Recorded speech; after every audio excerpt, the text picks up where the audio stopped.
her constituency duties shocked members across the House. In my role, as Chair of the Parliamentary Security Committee at that time of her death, and since then as Speaker, I've made it my personal mission to improve the security and safety of members, their families and staff, because no member should fear carrying out their democratic duties. In remembering Jo today, I invite all the House to reflect on the words she shared during her maiden speech. We are far more united and far more in common than that which divides us. Our thoughts are with Jo's family and friends on this day. Thank you, colleagues. Order, order. We start with questions. Secretary of State for Foreign, Commonwealth and Development Affairs, Kerry McCarthy. Thank you, Mr Speaker, and I would echo what you've just said about Jo Cox. I think her message is more important today than it ever was. Question number one. Minister. Mr Speaker, may I also echo your words about Jo Cox, our friend and colleague, who we remember in our hearts and who, had she not been so brutally murdered, would have been in this House, and I can almost say for sure been here in Foreign Office questions. Mr Speaker, rivers originating from the Tibetan Plateau are thought to directly sustain 1.8 billion people, providing drinking water, irrigation and power generation. Through the Himalayan Resilience Action Programme, the UK has supported research into climate and environment risks around the Tibetan Plateau and supported efforts to strengthen climate resilience in the region. The Resilience Action Plan has promoted science-based policy and dialogue across the Hindu Kush Himalaya. For that response, China's actions from environmentally destructive mining to building dams to divert water sources will have consequences far beyond the Tibetan Plateau, as she says, as will the failure to address the impact of climate change on the third pole. What steps can the UK take to raise these issues at a global level? And does the Minister agree with me that the voices of Tibetans should be heard in any such talks? Minister. Mr Speaker, I thank my honourable friend, and the UK continues to engage with China on climate and environmental issues. During the recent UK-China Environment Dialogue, the Secretary of State secured agreement for greater collaboration with China on ecosystem resilience, biodiversity conservation and multilateral environmental processes. Our Himalayan Resilience Action Plan is building regional resilience through nature-based solutions, tackling water insecurity, air quality management and promoting dialogue through the International Centre for Integrated Mountain Development. And as countries come together in pursuit of these solutions, it is important that affected communities are consulted. Thank you, Mr. Speaker. The Tibetan Parliament in Exile, which the Tibet APPG visited a couple of weeks ago, and we engaged extensively with them, is terribly worried that the central Tibetan autonomous region is completely closed off by the CCP for any outside access. Very little comes out and almost nothing goes in. Is she not worried about the complete secrecy in which the Chinese authorities can potentially conduct environmental destruction that has a massive global impact? Minister. I thank the Honourable Lady, and she does raise an important concern. And what I would also say to her is that we are concerned by reporting from the UN Special Rapporteurs that large-scale environmental projects in Tibet risk the forced displacement also of Tibetans from their ancestral villages. This is important that we keep these issues on our radar. Vicky Slade. Question number 2, Mr Speaker. Thank you, Mr Speaker. Stand and look at the shield to Jo Cox above Parliament today to just add my personal tribute to Jo, a fellow West Yorkshire MP and a passionate and committed internationalist, as well as somebody who brought communities together here at home. We think of Jo's family and especially her sister Kim, keeping Jo's legacy alive. Yeah. The US are our deepest security and intelligence ally, our biggest trading partner, our top export market, and I saw again the strength of our people-to-people relationship when I joined His Majesty the King on the state visit to mark 250 years since the Declaration of Independence. Vicky Slade. Thank you, and I regret I never had the chance to meet Jo Cox, but you're absolutely right, her sister's doing her very proud. As well as being the year the current US President was born, 1946 was the year the UK-US special relationship was formally cemented in Winston Churchill's Sinews of Peace speech and credited by Russian historians as the start of the Cold War. That war ended in the 1980s, but the relationship between Western allies and Russia is distinctly chilly again, with threats appearing close to our shores even this weekend.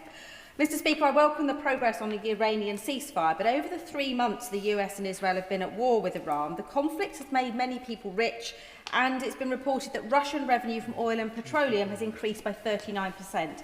So given the actions of the US appear to be helping Russia rather than supporting Ukraine and NATO, does she share my concerns that this is causing further damage to the special relationship that's endured for 8 Well, I can say to the honourable member that, in fact, the Prime Minister is discussing at the G7 today the issues around the importance of support for Ukraine. The G7 had meetings with President Zelensky and the importance of maintaining the economic pressure on Russia. She is right to highlight the risks that Russia becomes a beneficiary from the conflict in Iran. It is crucial that we ensure that that is not the case and also maintain that pressure, which we are working with the US to do. Response. Thank you, Mr. Speaker. Can I echo your words and the words of the Secretary of State with regards Jo Cox? I'm sure everyone across the House is thinking about her today. Our special relationship with the United States is about more than just the President. It's about a deep connection with the American people. I think that's something we should always remember. I'm very proud of my Prime Minister's actions with regards to the conflict in Iran. However, would the Secretary of State agree with me that it's hugely important that we continue to have that special relationship with the United States, not just the relationship with the American people, but also American businesses like Raytheon in my constituency of Harlow? I thought for a second we were not going to get to the mention of Harlow, but finally, in the final word, I welcome that question from my honourable friend. He's right.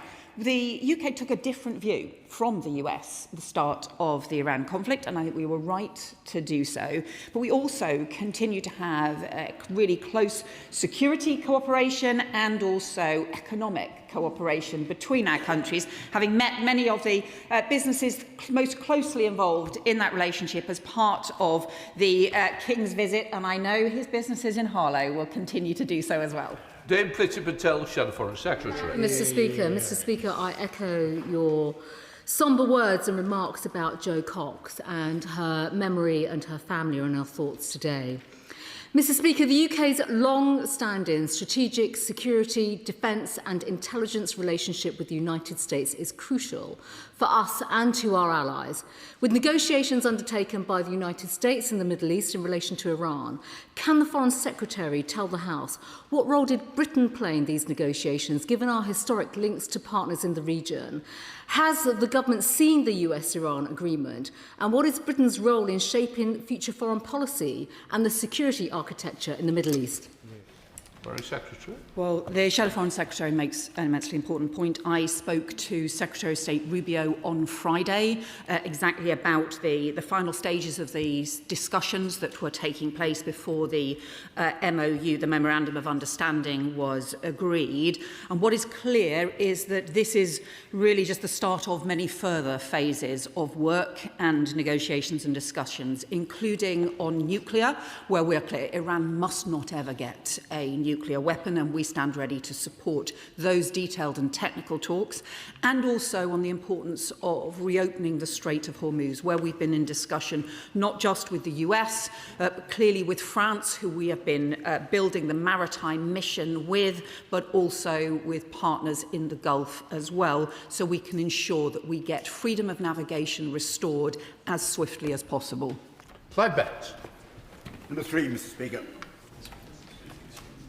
Foreign Secretary. With permission, Mr. Speaker, I will answer questions 3, 5, 9 and 19 together.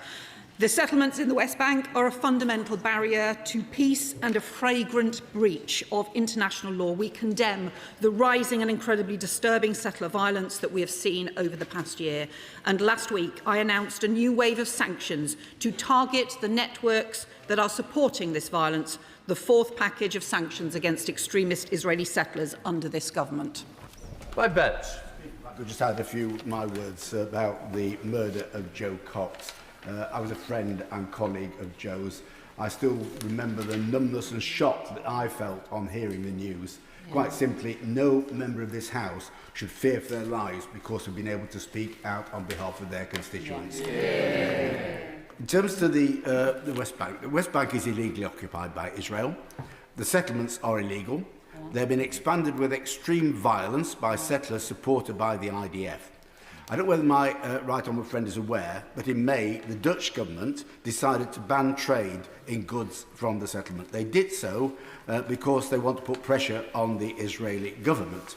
In doing so, and the foreign minister made this very clear, they acknowledged that enforcement will be difficult, and they carefully weighed these matters up, but decided in the end that doing anything was better than doing nothing. Could I suggest that might be an appropriate course of action for our government? We ought to be seen on the right side of this, and finding reasons why we can't act is not right. We ought to be acting on this matter. Secretary. Well, let me respond to my honourable friend's important point. We are clear that action is needed and we are acting, and that's why this government has done more, I think, in the last 2 years on this issue than any government for many decades, because we are so concerned about settlement expansion and settler violence. And it's why we have not only had the recent sanctions against settler violence, but also we have sanctioned 2 Israeli cabinet ministers for exactly that reason, because we take this issue so seriously. But I think we also agree on the principles here that settlements are legal, no one should be profiting from them, and we do not want businesses to be trading with them or operating within illegal settlements. A number of countries have explored legal bans, but have also had challenges with them, and we are looking at what they have done. Smith. Thank you, Mr. Speaker. It's clear that there have been over 760 incidents just this year, resulting in casualties or property damage, and 57 deaths. So it's clear that the action we're taking so far and diplomacy isn't moving the dial. Now, I appreciate we're only one voice in the international community, but we clearly need to be seen to do absolutely everything we can to make a difference on this issue. So what will it take before the government will take further action, going further on sanctions and on settlement trade? Well, last week we did take further action and set out a new wave of sanctions. On Friday, I also went to Paris for a meeting with other foreign ministers, but also with civil society organisations and community organisations from across Israel and Palestine. Last week, with Australia and with Canada, we also launched the International Peace Fund in order to support that community-level building of the foundations of a two-state solution. And later this week, I will go to Egypt to have similar discussions, because in the end, we will only make progress through concerted international diplomacy, working in partnership, because no country can do this alone. Luke Murphy.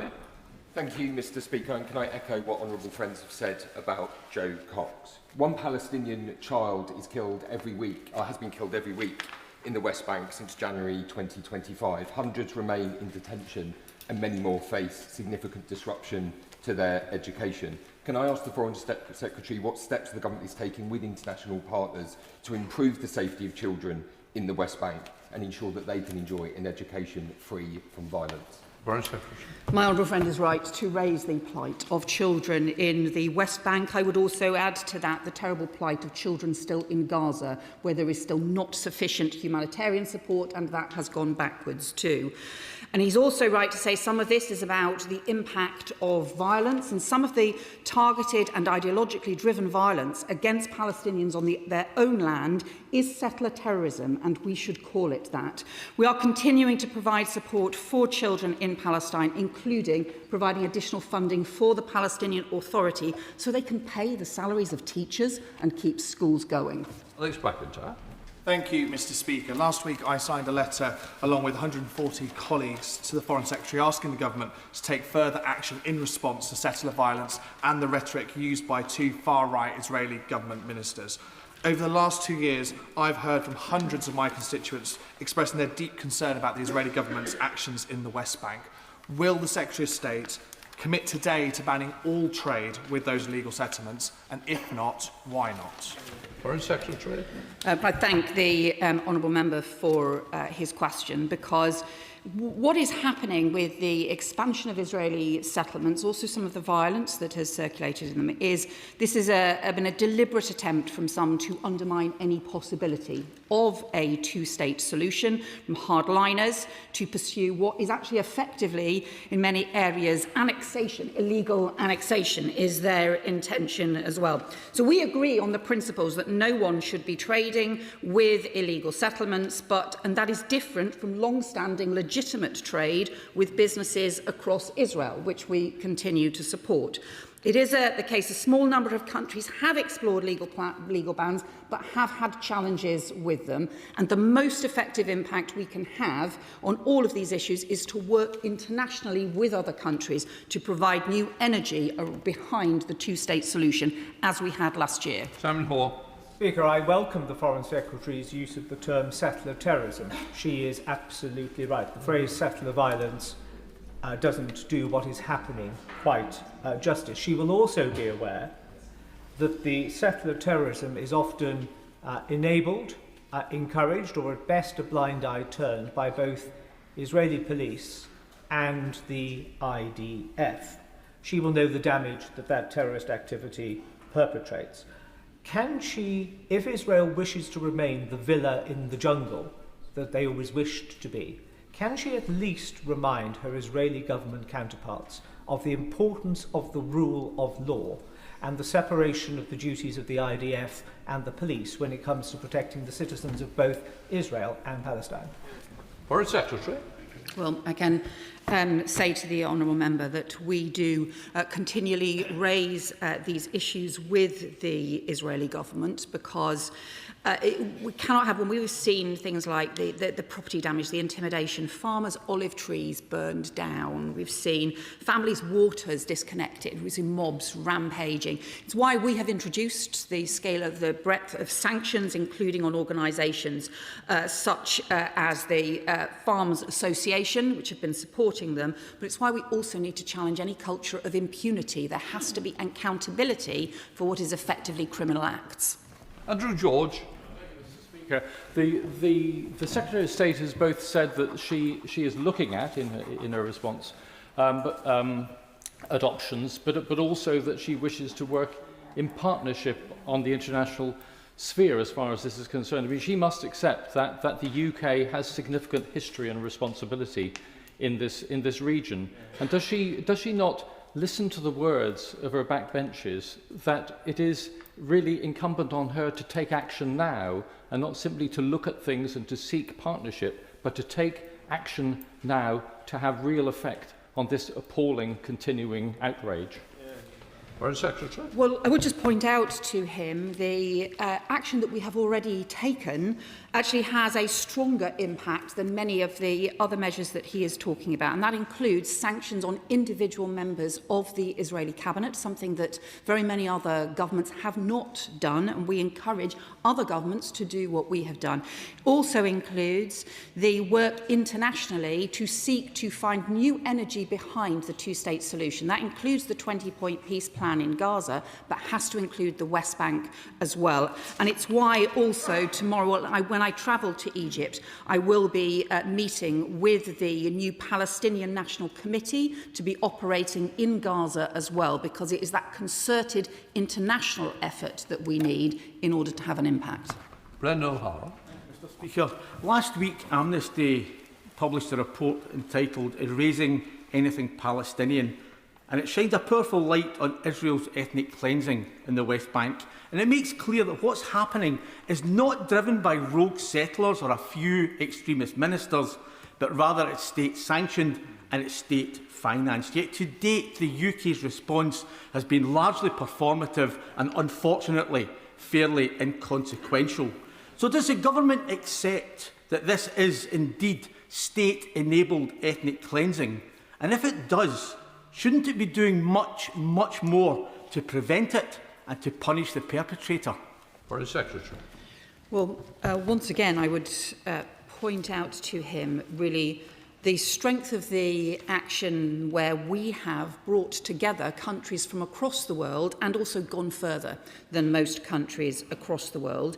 But it is deeply disturbing that what is being driven here is both a level of violence and also a deliberate attempt with the E1 settlements in particular to undermine any possibility of a two-state solution. So that is a long-term thing, and it has been supported by many people across the Israeli government, and that is a deep challenge for everyone. And it is also why we need that international action. What happened in the autumn was we had an international consensus and energy that delivered the 20-point plan for Gaza that nobody expected would be achieved. We need to pull that energy together again. That's why I was in Paris on Friday. That's why I was discussing this with Australia and Canada, as well as European colleagues. And it's why I will go to Egypt, to the Middle East, where the energy on many of these things has come from, in order to try and make progress on that again. Dr. Chance. Thank you, Mr. Speaker. And I'd like to start by joining you and colleagues across the House in paying tribute to the memory of Jo Cox and her words about seeking what we have in common and working to counter the politics of division, I think, are ever more relevant for all of us today. In relation to West Bank settlement activity, the Secretary of State set out piecemeal and entirely inadequate measures last week to address this. It was raised to her at that point that the UK would be hosting a great Israeli real estate event at the weekend. She undertook to look into it. That event took place. At that event, properties in illegal settlements were being marketed on British territory. The government has been sent the evidence about this. How is it that this government fails even to prevent the marketing of illegal property in this country and still fails to take action? The Secretary of State continues to tell us about the meetings that she's had, but what we want is leadership. The UK has a particular responsibility. Will she step up and ban trade with illegal settlements? Well, Mr. Speaker, we have been very clear that not only should no businesses be engaging in trade or in marketing around the illegal settlements, they certainly should not be doing so on UK soil. And that is why my colleague, the Minister for the Middle East, North Africa, and also the DCMS, have raised this now directly with the Advertising Standards Agency, because we take this so seriously. We have asked them now to urgently look into this and to reassure us that if there is any evidence of the advertising or promotion of property in illegal settlements at this or any other events, they will uphold the law, regulations and guidance that apply. It is extremely important that those standards are met in the UK, and that is exactly why we have raised this so seriously with the Advertising Standards Agency. Callum Miller, Liberal Democrat, spokesperson. Thank you, Mr. Speaker, and may I associate my party with your tribute to the life and work of Jo Cox and extend our thoughts to her family and to her many friends. Mr. Speaker, the prospect of a two-state solution rests on at least two essential conditions: the protection of Palestine's territorial integrity and political reform within the Palestinian state. This weekend, we saw the selling in London of properties in illegal settlements. Instead, their expansion must be reversed by cutting off their finance at source. So will the Foreign Secretary commit to withdrawing the licence to operate for any UK financial institutions facilitating credit or services for illegal settler activity? And given that President Abbas has now announced legislative and presidential elections will be held in early 2027, what measures is the government taking to ensure that those elections will be free and fair? I welcome the points that the honourable member has made. So what I can tell him is on the sanctions front, we continue to look at what further sanctions could be needed in order to address illegal settlements and also activity linked to those illegal settlements and settler violence. We are also looking at whether and where it may be needed to strengthen our overall sanctions regime, as well as looking at individual sanctions issues. And then on the issues around the Palestinian Authority reform, we do support the reform measures, including the free and fair elections, which is crucial, but we're also providing some direct funding to the Palestinian Authority, including to pay salaries, but also through Michael Barber to be able to provide expertise to support the modernisation of the Palestinian Authority, because that is a fundamental part of having a Palestinian state, both in West Bank and in Gaza and in East Jerusalem. It's crucial. Palestine must be run by Palestinians. Gregory Stafford. Question number 4, sir. Minister. Mr Speaker, you'll know that long before we came into this place, Joe was a good friend of mine and indeed colleague at Oxfam, and so I have to say that coming in today is particularly sad on this anniversary, but I also know that Joe would have told me to stop getting too emotional and to get on with the job in her inimitable way, as she often did. And, Mr Speaker, therefore, I will answer questions number 4 and 18 together with your permission. We are committed to increasing the economic pressure on Russia by disrupting the revenue the Kremlin generates from Russia's energy trade, including oil, which remains its primary means of financing the illegal war in Ukraine. And today, the Prime Minister has announced further sanctions, designating and specifying 70 individuals, entities and ships under the UK's sanctions regulations, including 20 shadow fleet vessels. Thank you, Mr Speaker. And while diplomatic pressure on China, India and Turkey is essential, we must also do more militarily to disrupt the shadow fleet carrying Putin's oil. I pay tribute to our armed forces who this weekend boarded a Russian-linked tanker in UK waters under new government powers. But since those powers were announced in March, 184 sanctioned shadow fleet vessels have made 238 journeys through UK waters, including 94 journeys into territorial waters, without a single interdiction until now. So can I ask the Minister, what is his department doing with the Ministry of Defence and with international partners to make sure this is a sustained approach rather than a one-off? Minister. Well, Mr Speaker, he'll understand that I'm not going to comment on future operational matters. What I can say, of course, is that we'd also assisted in the interdictions of other vessels, including working with the French, indeed, and with the United States in relation to the Bella 1. What I will say is that we keep Russia's activities under very, very close review. We designate hundreds of vessels under the Shadow Fleet measures, and we will look at all opportunities to ensure that they cannot evade sanctions. Dr Danny Chambers. Thank you, Mr Speaker. About 2 years ago, visited Ukraine taking medical supplies in refurbished ambulances, and we only had to stop twice to fill up with diesel, which made us realise just how close the front line really is to us. It's deeply troubling that the government are now reneging on their full support of Ukraine by pursuing an indefinite waiver on imports of Russian oil via third countries. So can I ask the Foreign Secretary to reverse course on this and close any loopholes putting any money into Putin's war machine? Yes. Well, Mr Speaker, with respect, the Honourable Gentleman may have not caught up with developments on that front. Firstly, this was never an indefinite waiver. We said we were keeping it under a 2-weekly review. My honourable friend from DBT made that very, very clear. And yesterday in the debate in this House, and indeed the announcements over the weekend, we set clear end dates for those temporary licences, which were to phase in these measures. Of course, these are new measures. We were never watering down previous sanctions. These are toughening the sanctions on Russia, but with sensible provisions in place to phase them in. Gus Snell. Thank you very much, Mr Speaker. The Minister will be aware, Mr Speaker, that the sanctioned oil and indeed gas that is sold by Russia to Turkey and China is often used in companies in those countries to manufacture products, including ceramics, that are then dumped into the UK, distorting our domestic manufacturing base, which is a secondary impact of the profits that are coming from that sanctioned material. So can I ask what evidence the Department shares with the Department of Business and Trade so that they can put in place the trade remedies necessary to protect our domestic manufacturing from the impacts of this illegal trading?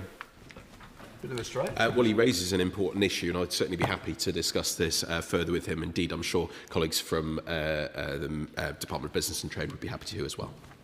Shadow Minister, Mr Andrew Stone. Thank you very much, Mr Speaker. We pay tribute to the courage and bravery of our armed forces in boarding and seizing the Russian Shadow Fleet vessel at the weekend. And we also want to place on record that we welcome the further sanctions announced today, including those targeting that Shadow Fleet. We also urge the government to put pressure on those who buy and refine Russian oil, as the freedom of Ukraine depends on cutting off the funds that finance Putin's illegal war. Given the urgency on the battlefields of Ukraine and the inflated revenue Putin has recently had from Russian oil, does the Minister think that the situation can wait until 2027 to bring in the ban on Russian-originated diesel and jet fuel imports? Minister. Well, he asked an important question. As he knows, when I spoke with him yesterday in the committee debate, I made clear that, of course, that's the end date. Of course, we're keeping it under review every 2 weeks and, of course, could end it before then with the appropriate notices in place for industry. But what I will be clear, Mr Speaker, is our sanctions are having a categorical impact on the Russian economy. They've slashed their economic growth forecasts. We've denied them access collectively with our sanctions to $450 billion worth that could have fueled the war for many, many more years. So our sanctions are having impact, and we will continue to toughen them. Thank you very much, Mr Speaker. And I think we both agree that this is important, as whilst Putin uses inflated oil prices globally to fund his war machine, our own defence investment plan is in tatters. The now former Defence Secretary's shocking resignation letter, in which he said the Prime Minister was unable and the Chancellor unwilling to provide the funding for the Defence Investment Plan, is absolutely damning. And the very next day, the government astonishingly announced £4.5 billion to paint 10,000 new zebra crossings.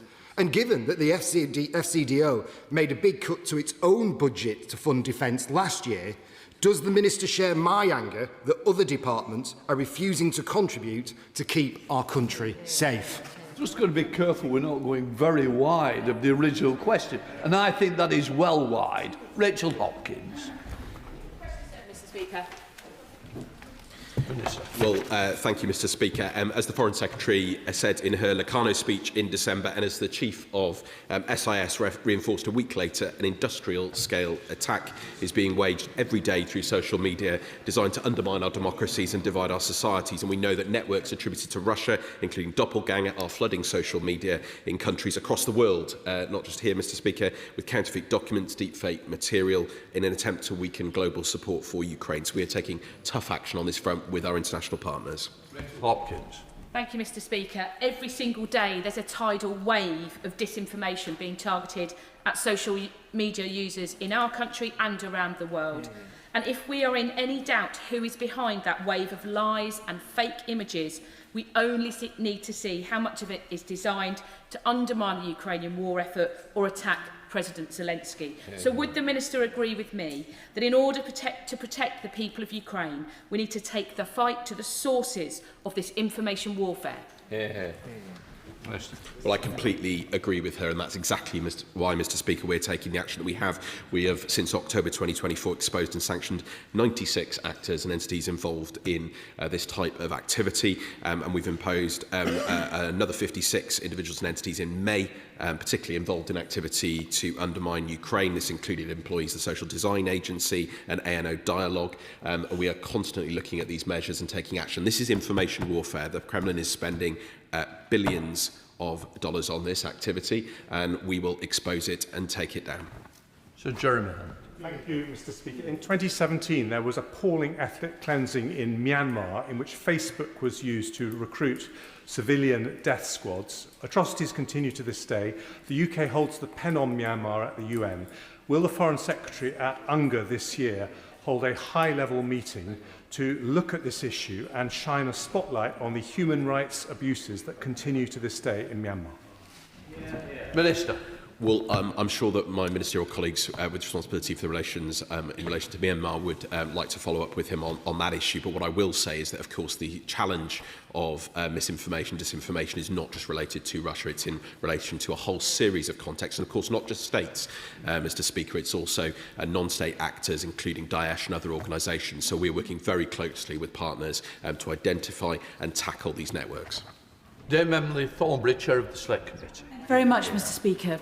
The political murder of Jo Cox was deeply affecting for many of us, and frankly, none of us should ever recover from it. She was not only brave and principled, she was also funny. And if I ever need to cheer myself up, I simply remember her throwing her little body into the tug of war, the interparliamentary tug of war, and how very funny it was. And she knew it. Given that my committee and Philip Rycroft review have found that the UK is already experiencing Russian disinformation warfare and that our defences to it are worryingly weak, we have both recommended a statutory public-facing national counter-disinformation centre to ensure a coordinated response. The French have done it, the Swedes have done it, the Ukrainians have done it. I wonder if the Minister can hold out hope that Britain someday soon might do it too. Minister. Well, Jo certainly was funny. I remember standing in King Charles Street with her once. She got back from a hiking expedition with lots of climbing ropes in her bag just before coming in to speak to officials in the Foreign Office. So many fun moments with her over the years. But she raises an absolutely crucial point, and I really welcome the work, Mr. Speaker, that she and her committee have done on this issue. We've taken on board their recommendations very seriously. I'll continue that conversation with her. I can't make the promise she's asking for at the moment, but it's certainly something that we're looking very closely at. Richard Ford. Thank you, Mr. Speaker. The Foreign Affairs Committee published at the end of March a report into disinformation diplomacy. We investigated how malign actors are seeking to undermine democracy in the UK from overseas using information manipulation and interference, using such techniques as spoofing, bots, and coordinated inauthentic behaviour. The Foreign Affairs Committee recommended that the government demand greater transparency from social media companies in relation to the algorithms that are exploited by malign actors overseas. What discussions are being had with other government departments to make this so? Minister. Well, I can assure him that we are very much having discussions with counterparts across government. I'll be meeting, I'm sure, in the next few days with the new Security Minister and the new Minister for the Armed Forces. But I've also been meeting recently with Minister at the Department for Science, Innovation and Technology to discuss these very issues. And I can assure him that we are working very closely together across government on this. Dr. Becky Cooper. Question number 8, please, Mr. Speaker. Minister. Thank you, Mr. Speaker. With your permission, I will answer questions 8 and 15 together. The UK has allocated £26.9 million of UK aid funding to support the response to the current Ebola outbreak within the DRC. This funding will strengthen disease surveillance, rapid response and improve infection prevention and control. We're also working with the WHO and the Africa Centre for Disease Control to help scale up the response and adapt existing programmes. This is a deeply concerning situation and we will continue to work intensively alongside international partners over the coming weeks to monitor developments and take the necessary action to protect both regional and global health security. Dr. Becky Cooper. Thank you, Mr. Speaker. This Ebola outbreak now spans 29 health zones across 3 eastern provinces and is a reminder to us all that infectious diseases do not respect borders. With global health funding under significant pressure, does the Minister share my concern that we risk undermining the early warning systems that ultimately protect people here at home? And can he set out what steps the UK is taking to maintain its leadership role in global security? Start. Thank you, Mr. Speaker. Can I thank my honourable friend for a question? I'm glad to say the UK is not stepping back and our response to this outbreak confirms that. We currently sit on the board of the WHO, the Global Fund, Gavi and the Pandemic Fund. Our investment helps maintain critical global health security infrastructure as well as tackling other health security threats such as the antimicrobial resistance. Our leadership is amplified by world-class research and development and is a trailblazer in the life sciences sector. Thank you, Mr. Speaker. The COVID-19 pandemic showed us how quickly infectious diseases can spread globally and the importance of acting early to contain outbreaks at source. Given that lesson, Mr. Speaker, can the Minister outline how the UK is working with international partners to strengthen pandemic preparedness through this response, including improving surveillance, early warning systems and rapid response capacity in countries like the Democratic Republic of the Congo, so outbreaks such as Ebola are contained before they pose a wider global health risk? Minister. Thank you, Mr. Speaker. And can I thank him for his question? Our immediate priority, as he says, is supporting the DRC and the Africa-led response to the Ebola outbreak. The UK and international support will also strengthen health systems so countries can better respond to future outbreaks. This includes backing government-owned surveillance systems through the World Bank and major global health organisations. It also means providing UK expertise through mechanisms such as the UK HSA's Public Health Rapid Support Team. Sir Andrew Mitchell. Thank you, Mr. Speaker, for your wonderful words about Jo Cox and for the brilliant debate last Thursday as the main business of the House. Mr. Speaker, following the noble lady, the Development Minister's acknowledgement that Labour's horrific development and aid cuts undermine the response to the Ebola crisis, and that funding is only 5% of the help for the last Ebola emergency a decade ago. Will the government make clear that these pandemics cross borders and are a serious danger to all of us unless they are contained? Is that not, Mr. Speaker, the essence of the case for international development? I thank the honourable gentleman for his question. I can confirm that the UK is leading the global response on Ebola and one of the first countries to respond with funding.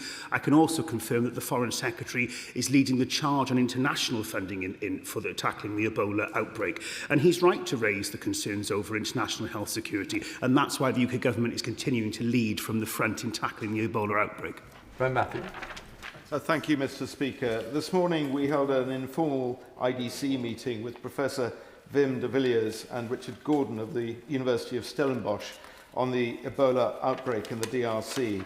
The University of Stellenbosch, its disease identification unit, has been involved on working on strategies to combat this outbreak, and the team commended the CDO and its involvement so far from Pretoria, citing the £100,000 funding committed locally. They made the point that in a situation like this, being fleet of foot is vital, and to do this, much can be done locally in Africa to develop diagnostics and monitoring of the disease, and in the medium term, vaccines. Can the Minister confirm that all is being done to further support these local responses and initiatives? Thank you. Thank you, Mr. Can I thank him for his question? He's absolutely right to say there should be an Africa-led response. And it's extremely important that we listen to what African countries are telling us in terms of how we respond to the Ebola outbreak. In terms of investment on things around vaccinations, the Department of Health and the FCDO have invested £160 million in the CPIA to ensure that we are at the forefront of helping develop vaccines. If he'd like to write to me further, he's very welcome to. There we are. In Labour. Number 10, sir. Foreign Secretary. Thank you.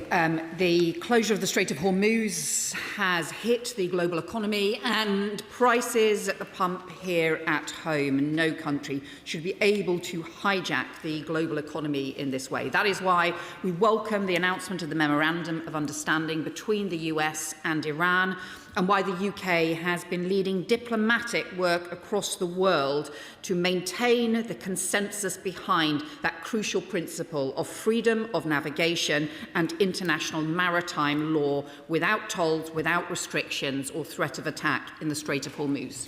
Thank you, Mr. Speaker. They say the devil's in the detail. And while we await the full details of the US-Iran agreement, does the Secretary of State agree that had we followed the calls from those opposite to rush into war, it would only have prolonged the conflict and caused more financial misery to our constituents?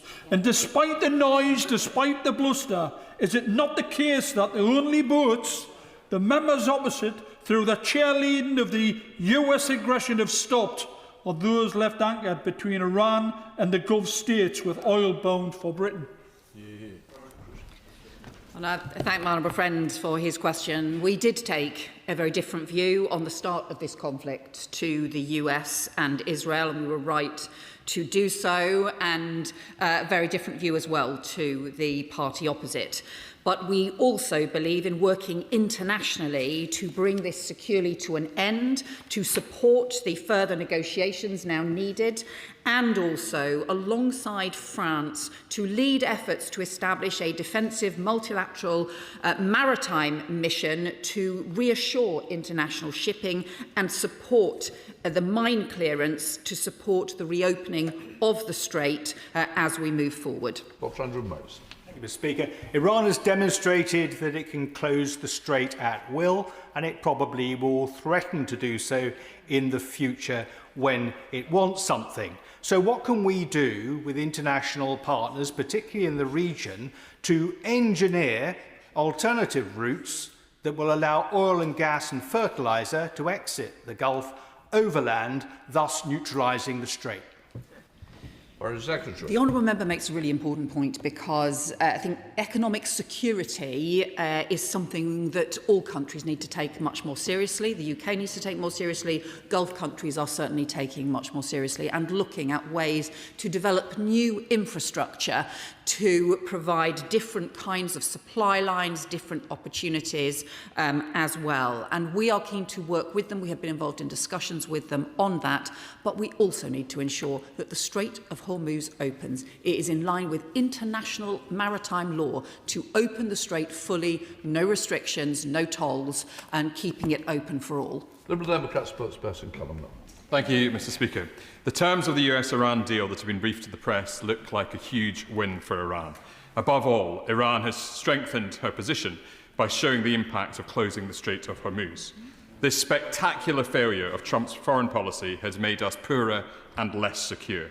So may I ask the Foreign Secretary, what plans does the UK have to work with reliable allies to now contain Iran's malign influence? And will ministers back the Liberal Democrat amendment to the National Security Bill, which would ensure the IRGC is prescribed without delay? Well, the honourable member will know we are taking action to strengthen the legislation around state-backed threats in the UK, and he will know that this is something that I have strongly been involved in and also strongly championed as well. In terms of the international issue, we have to ensure that any attempt to restrict or to put tolls on the Strait of Hormuz can never be agreed to. It has to be a fundamental principle that international shipping should be able to move through an international waterway. It's what we do in the Straits of Dover. It's what needs to happen in the Strait of Hormuz. Anna Dixon. Question 11, Mr. Speaker. Who wants it?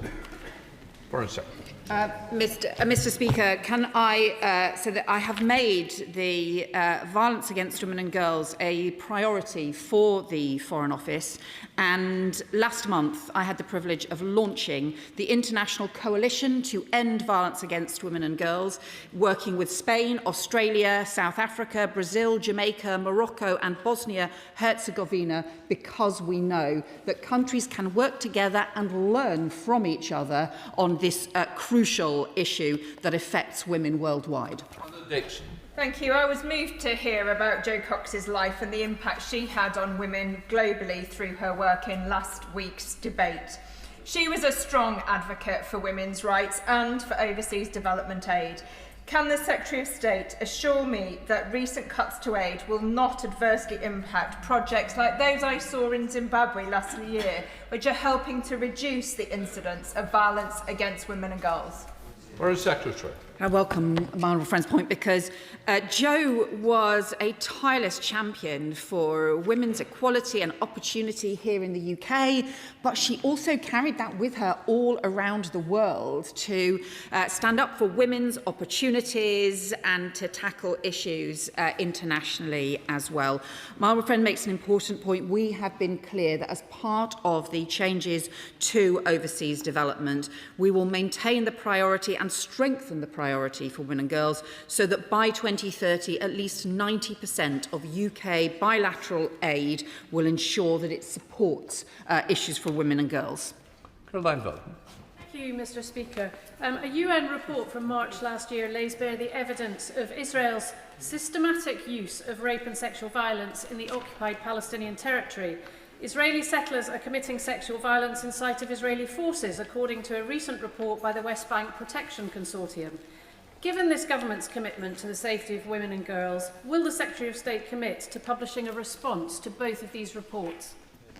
Foreign Secretary. Well, I can tell the honourable member that we are taking immensely seriously issues around the abuse and violence against women and girls in situations of conflict. That also includes looking at issues that have been raised with us, including in the West Bank. It also includes issues that have been raised with us in other parts of the world as well. The UK was responsible for the Women, Peace and Security UN resolution 25 years ago, and we are putting new energy behind that and raising that in every area of conflict.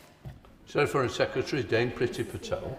Can the Foreign Secretary tell the House what steps are being undertaken to investigate Daesh fighters who returned to Britain to prosecute them for their crimes, including sexual violence and rape against the Yazidis and others? And given the importance of ensuring there is accountability, reform of institutions to root out exploitation and risk from the UN, charities and even the FCDO, can she tell the House what the government's response is to the suspension of Karim Khan, the ICC, for allegations of sexual misconduct? Foreign Secretary. Shadow Foreign Secretary will understand I can't comment in detail on individual case, but we do take issues around allegations extremely seriously in any institution. She will understand that. And I can also tell her that we expect to see accountability for crimes of sexual violence, and whether it be around individuals who come to the UK or whether it be around issues across the world, we are also supporting the evidence gathering, including expert evidence gathering, including in areas of conflict, so that there cannot be impunity for crimes against women and girls. Capitals, John Whitby. Number one, Mr. Speaker, please. Foreign Secretary. Mr. Speaker, I want to formally welcome the fact of an agreement being announced between the United States and Iran. We should be clear, this is an important diplomatic breakthrough, but it is still just the beginning of further discussions and negotiations that will be important to de-escalate tensions, restore regional stability and reopen the Strait of Hormuz. I want to commend the government of Pakistan alongside Qatar and others who supported the mediation. And now there must be full implementation and further work, including the restoration of toll-free freedom of navigation through the Strait, where the UK stands ready to provide support, and also we all stand ready to contribute to vital technical work to ensure that Iran must never have a nuclear weapon and there can be containment that restores regional security. It's also vital that alongside this, the support for that all sides support ceasefire and peace in the Lebanon.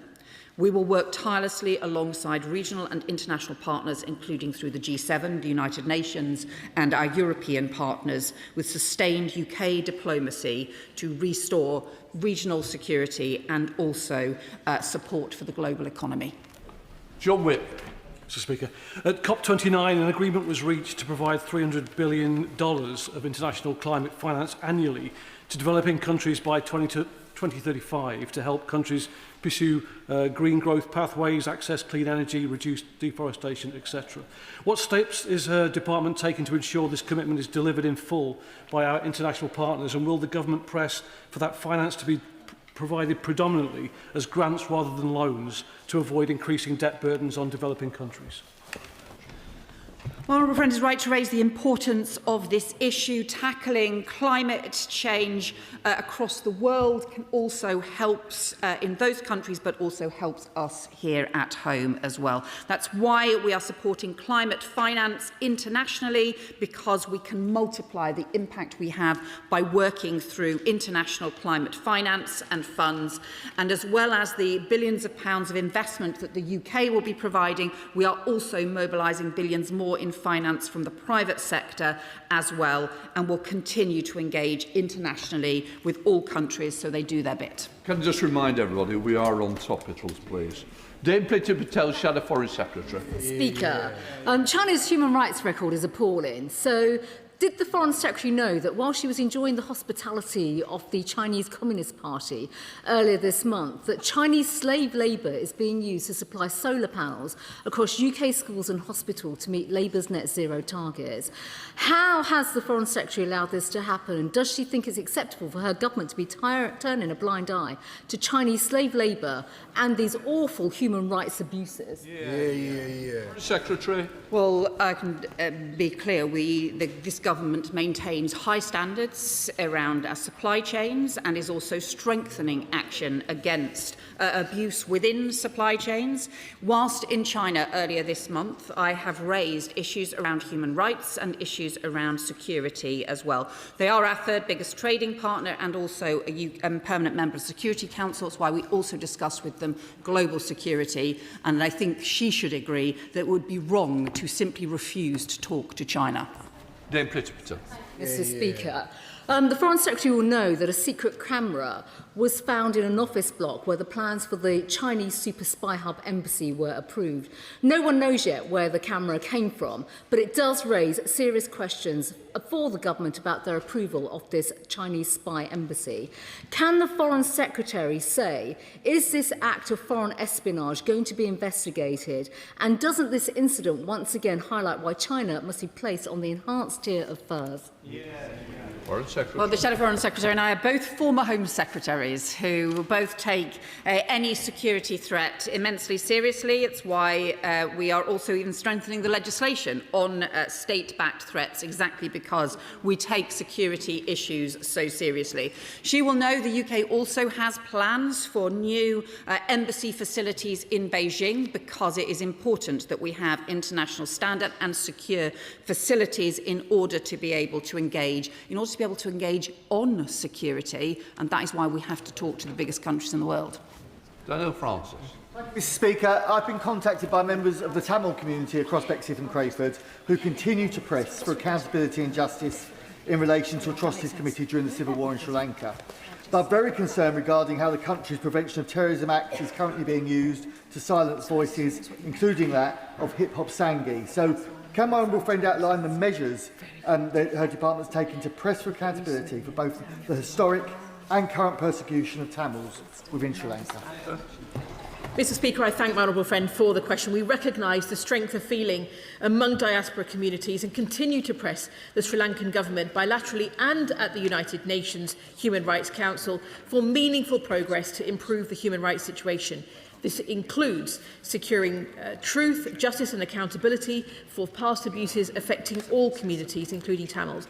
And we have consistently raised concerns about the Prevention of Terrorism Act and its ongoing use, and will continue to urge its repeal and replacement in line with international law. Prime Minister Netanyahu ordered the Israeli military to seize control of 70% of the Gaza Strip in breach of the ceasefire agreement. 90% of the homes have now been destroyed, and estimates of $53 billion required to rebuild the Strip. Meanwhile, settlement expansion in the West Bank has increased by 80%, with Israeli settlers now comprising 1 in 6 of the population. What is the Foreign and Commonwealth Department doing with European allies to help the Palestinian people? Foreign Secretary. Mr. Speaker, I met with European partners and others in Paris on Friday exactly to discuss the importance of providing new energy behind not just the two-state solution, but specifically the Gaza 20-point plan. It's why we set out the International Peace Fund, but we need that new commitment because there's a real serious risk that that 20-point plan is going backwards and risk going into the ground. We need that international commitment. Luke Charters. Mr. Speaker, with Anthropic being ordered to suspend access to Fable 5 and Mythos 5 for foreign nationals outside of the US, will the FCDO pursue reliable UK access to frontier AI models as a diplomatic goal? Minister. Mr. Speaker, Anthropic's Fable 5 and Mythos 5 models have been withdrawn worldwide, including in the US, and we respect this as a decision for the US government and are in direct contact with US government officials as this develops. It reinforces the importance of Britain having greater sovereign control over critical technology and maintaining our national capabilities that are important for us and our allies. The AI Security Institute is one of the best resource teams of its kind anywhere in the world. Protecting our national security is central to this government's approach to AI. Jones. Thank you very much, Mr. Speaker. Last month, 2 people were convicted of spying on Hong Kong dissidents in the UK on behalf of the Hong Kong government. Alarmingly, one was a UK immigration officer. What is the Minister doing to better protect Hong Kongers in the UK and in Wokingham who are concerned about growing Chinese influence threatening their freedom and safety? Minister. Mr Speaker, we are very clear that the UK will not tolerate any attempts by foreign states to intimidate, harass or harm individuals or communities in the United Kingdom. That continues to be our position. Good morning. Thank you very much, Mr Speaker. On top of its efforts to interfere in Armenian democracy, Russia is now using economic pressure through arbitrary trade restrictions in an effort to undermine Armenia's strengthening ties with the UK and Europe. What more can we do on a practical level through our strategic partnership and alongside EU allies to support Armenia as it continues to pursue European integration?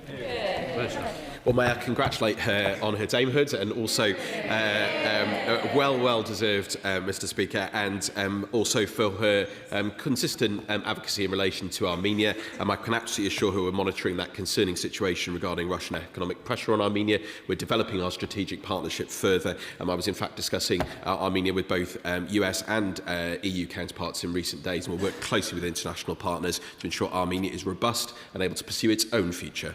Wendy Chamberlain. Mr Speaker, I understand the FCDO sent representatives to Afghanistan to meet with women's organisations a few weeks ago. Can I seek assurances about the safety of those women's organisations going forward and ask for a written statement on the outcomes and context of that meeting? I thank her for her question, Mr Speaker. We do call on the Taliban to respect the rights of women and girls, including the right to education, and condemn any ongoing restrictions. I will raise with the Middle East Minister, who is travelling, her question and ensure that she gets a full written answer. Sir Edwards. Thank you, Mr Speaker. Recently, I came back with the Business and Trade Select Committee from Canada, and we were very impressed by the opportunities presented by middle powers. And last week, the Midlands had its first Defence Procurement Conference. So could I ask the ministerial team what opportunities they're trying to develop in region so that we can work with our allies to make sure that we're making the most of the business opportunities for exports? Minister. Mr Speaker, we are building long-term partnerships between UK regions and our global network to support local growth, including in the West Midlands, and with more ministerial and heads of mission visits across the UK this year. Our diplomatic advisory hub delivered with the British Chamber of Commerce is also supporting businesses to build political insight and to grow internationally, and working with DBT to make sure that businesses seize opportunities from our trade agreements. Supporting growth at home is a priority for the whole of this government. Caroline Bowden. Not here. Afzal Khan. Thank you, Mr Speaker. The International Court of Justice directed third states to not enter into trade dealings with Israel in the occupied Palestinian territories 2 years ago. The government still has not responded to this. Why? Will the Secretary of State recognise the UK's obligations to the ICJ and comply? Minister.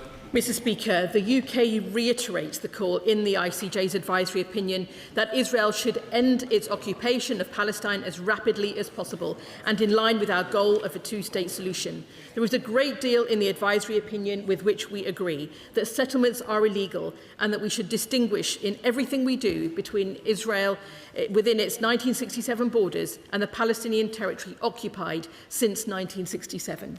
Bacon. Thank you, Mr Speaker. I refer the House to my register of interests. Given that the government has previously stated that Hamas must voluntarily disarm in accordance with the 20-point peace plan, and given this is clearly not happening, what is the government's practical strategy to ensure that Hamas is compelled to give up its weapons, cannot rebuild its military capabilities, and does not divert humanitarian aid? Minister. Mr Speaker, Hamas is a terrorist organisation, and we have been clear that Hamas must decommission its weaponry and must no longer be allowed to pose a threat to Israel's security. The UK is committed to supporting the implementation of the 20-point Gaza peace plan in full, and as part of that transition process set out in phase 2 of the peace plan, we will continue to support those international efforts on a credible plan to achieve those goals. Dame Annalise Dodds. Thank you, Mr. I recently visited Chad with the APPG for Sudan and South Sudan, and in that connection will be registering an interest shortly. Like the Foreign Secretary, I was moved by Chad's willingness to accept 1.3 million refugees, but disturbed by the horrific scale of this crisis. So can I ask whether the Prime Minister is raising the Sudan crisis at the G7, because it must be raised at every international gathering? And is the UK advocating for countries like Chad to be included in international talks? Thank you. Foreign Secretary. Can I welcome my honourable friend, my Rotherham friend, visiting Chad and raising this issue. I can assure her I have already raised this as part of the G7. We had a significant discussion at the G7 foreign ministers. We'll continue to raise this at every level and continue to pursue the possibility of comments around what is happening in Sudan at every level, and G7 communiques as well. Thank you, Mr. Speaker. In Pakistan-occupied Kashmir, the Pakistani security forces have fired on peaceful demonstrators standing for human rights and for the rights to food and proper security in their area. More than 30 people were killed and more than 200 injured, including British nationals. So what action has the Secretary of State taken to actually call in the Pakistani High Commissioner and say not only this is unacceptable, what action is being taken to protect innocent bystanders? Minister. Mr. Speaker, we are concerned about developments in Pakistan-administered Kashmir, and including, as he has outlined, the loss of life and of both security personnel and civilians. We recognise this is an internal matter for the authorities. However, he will know that we have changed our travel advice on the 6th of June to advise against all but essential travel to the AJK region of Pakistan-administered Kashmir due to the ongoing situation. He will also know we continue to closely monitor the situation, including the impact on British nationals engaging with the government of Pakistan as appropriate. Thank you very much, Mr. Speaker. Next January, the United Kingdom will take the chair of the G20, providing our country a real platform to lead the international conversation and to deliver here at home. Can the Minister tell the House at this stage what our priorities will be when we take the chair and what plans we have across government to make the most of this unique position? Thank you, Mr. Speaker. Can I thank my honourable friend for his question? He's right to raise the importance of the G20 summit, not only this year, but when the UK is hosting from January. I can confirm that tackling structural imbalances, future industries, open trade, reforming global economic systems and supporting developing countries will be our focus as we move into chairing the G20. But he's right, this is a crucial moment for the United Kingdom and an important part for the FCGO, and we will be coordinating this work across government via the Cabinet Office. Would the Secretary of State join with me in recommending that people visit the exhibition that colleagues and myself did this morning here in London, the 0629 AM exhibition, which shows examples of what happened on October the 7th, in order that we all may get a more rounded position on information about why there is such a scale of horrendous murder in Israel and the Middle East more generally? Foreign Secretary. Well, Mr. Speaker, we continue to condemn the most horrendous attacks on October 7th. It was an act of the most barbaric terrorism by Hamas, with deep scars for obviously families who lost loved ones, but the huge trauma that was instigated as a result, and was the worst attack on the Jewish people since the Holocaust. We remember with sadness all those who lost their lives. Lord Hatton. Mr. Speaker, every year billions of pounds never make their way to the Treasury coffers because of British tax havens such as the BVI. The upcoming Illicit Finance Summit offers us a real opportunity to tackle tax evasion and dirty money in these havens. Ahead of the summit, does the Minister agree that we must ensure that these havens finally throw open the book and that tackling tax dodging must be top of the agenda? Minister. Well, Mr. Speaker, the Illicit Finance Summit will convene a broad coalition to tackle dirty money globally and focus on financial transparency, property, crypto and illicit gold. The Crown Dependencies and Overseas Territories with financial centres have committed to upholding international tax standards, but we work very closely with them on upholding those international standards and indeed on wider transparency, including in relation to beneficial ownership. Greg Smith. Thank you, Mr. Speaker. My right honourable friend, the Shadow Foreign Secretary, rightly challenged the government on the use of Chinese slave labour in the manufacture of solar panels. Chinese companies also dominate the mining companies using slave labour to extract cobalt in the DRC. So how much more needs to happen for the government to challenge this evil use of slave labour, particularly by the Chinese state? Minister. Mr Speaker, just following on from the Foreign Secretary's comments, the Honourable Gentleman will know that we stand resolute in the support of human rights around the world, including in supply chains, and that is something that we continue to raise with governments and in the international community at every available opportunity. Thank you very much, Mr Speaker. The incarceration of Jimmy Lai and the persecution of Hong Kongers in the United Kingdom by China is deeply, deeply wrong and disturbing. Can I ask the Secretary of State what action will the UK be taking to make sure that our concerns are heard and action is also taken to protect Hong Kongers living in the United Kingdom? Secretary. Well, I can tell my honourable friend that I raised the case of Jimmy Lai during my meetings in China, and we will continue to raise this case because it is immensely important to us, and we believe that he needs to be released as swiftly as possible. And he will also know that we take immensely seriously the safety of Hong Kongers across the UK and will always stand firm against any kind of transnational repression. Christine Jolly. Thank you very much, Mr Speaker. It may be difficult to believe watching the football shots from America, but a great number of Scottish football fans were refused ESTAs at the last minute after they had previously been approved, costing them thousands and cancelled airfares and hotels. So can the Minister tell us, have there been conversations with the American authorities about how this has happened, avoiding it, and can she impress on them perhaps the economic loss they'll face through all those alcohol sales? Minister. Well, Mr Speaker, we of course wish Scotland very, very well and congratulate them on their success in the game against Haiti. But she raises an important point. I have raised these issues with the US government, and indeed so have our embassy in Washington. Obviously, I can't comment on individual specific cases. What I would urge all constituents to do who are travelling to the United States to the World Cup is to follow the US guidance online, and obviously, if they have any challenges, to speak to the US Embassy. Imran Hussain. Thank you, Mr Speaker. As chair of the All-Party Parliamentary Group on Kashmir, the Foreign Secretary will know that I've written to her with the support of over 60 parliamentarians to raise concerns around the serious escalation in tensions in Azad Kashmir, including reports of bloodshed, arbitrary arrests and now food blockages.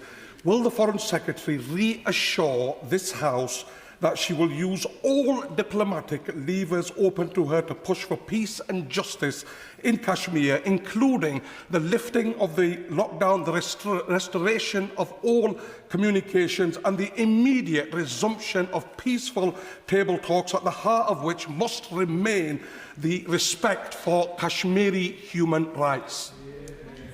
I thank my honourable friend for his question, and he will know how seriously we take the situation and that we continue to monitor the situation closely, including, as has been raised, the impact on British nationals, and to make sure that we continue to engage with the government of Pakistan where appropriate. It is a situation we do want to see come to an end. Martin Vickers. Thank you, Mr Speaker. Last month, along with other members of the All-Party Group for Gibraltar, I visited the ROC in order to assess first-hand responses to the proposed treaty. Could the Minister give us an update on progress of the treaty and when he anticipates it being finalised? Minister. Well, I thank him for his consistent advocacy in relation to Gibraltar. We're committed to finalising this imminently. The draft treaty text is undergoing its final legal checks, and a draft was deposited, as he knows, previously in the House within a summary on the 26th of February. We're looking forward to signature imminently, and the provisional application is expected on the 15th of July. Douglas McAllister. Mr Speaker, can I thank the Foreign Secretary for raising the case of my constituent Jagtar Singh Johal during her recent visit to India? Can she update the House if these discussions were positive, and are we any closer to securing his release and return home to West Dunbartonshire? Foreign Secretary. My honourable friend is right. I did raise this case while I was in India. I know how much my honourable friend has been championing the case of his constituent. We have raised it. There is, I think, long concern about the length of time without resolution on this case, and we will continue to raise it. Final question, Monica Harding. Thank you, Mr. Speaker. Mr. Speaker, the world has failed Sudan. We know that the international fact-finding mission has noted evidence of a genocide following the fall of El Fasher. So what is the UK doing as penholder at the UN to ensure that the belligerents responsible are being held to account and the state actors who are aiding and abetting them? Well, I can tell the honourable member I'm continuing to raise Sudan in every international forum. We have to keep a spotlight on what is the worst humanitarian crisis of the 21st century. That includes shining a spotlight on international arms flows, the more than a dozen countries involved in that, but it also involves the pressure on the parties involved to agree some kind of ceasefire or humanitarian truce so that we can get humanitarian support in and start building a better future for Sudan. Let the front bench change over. Point of order comes after statements.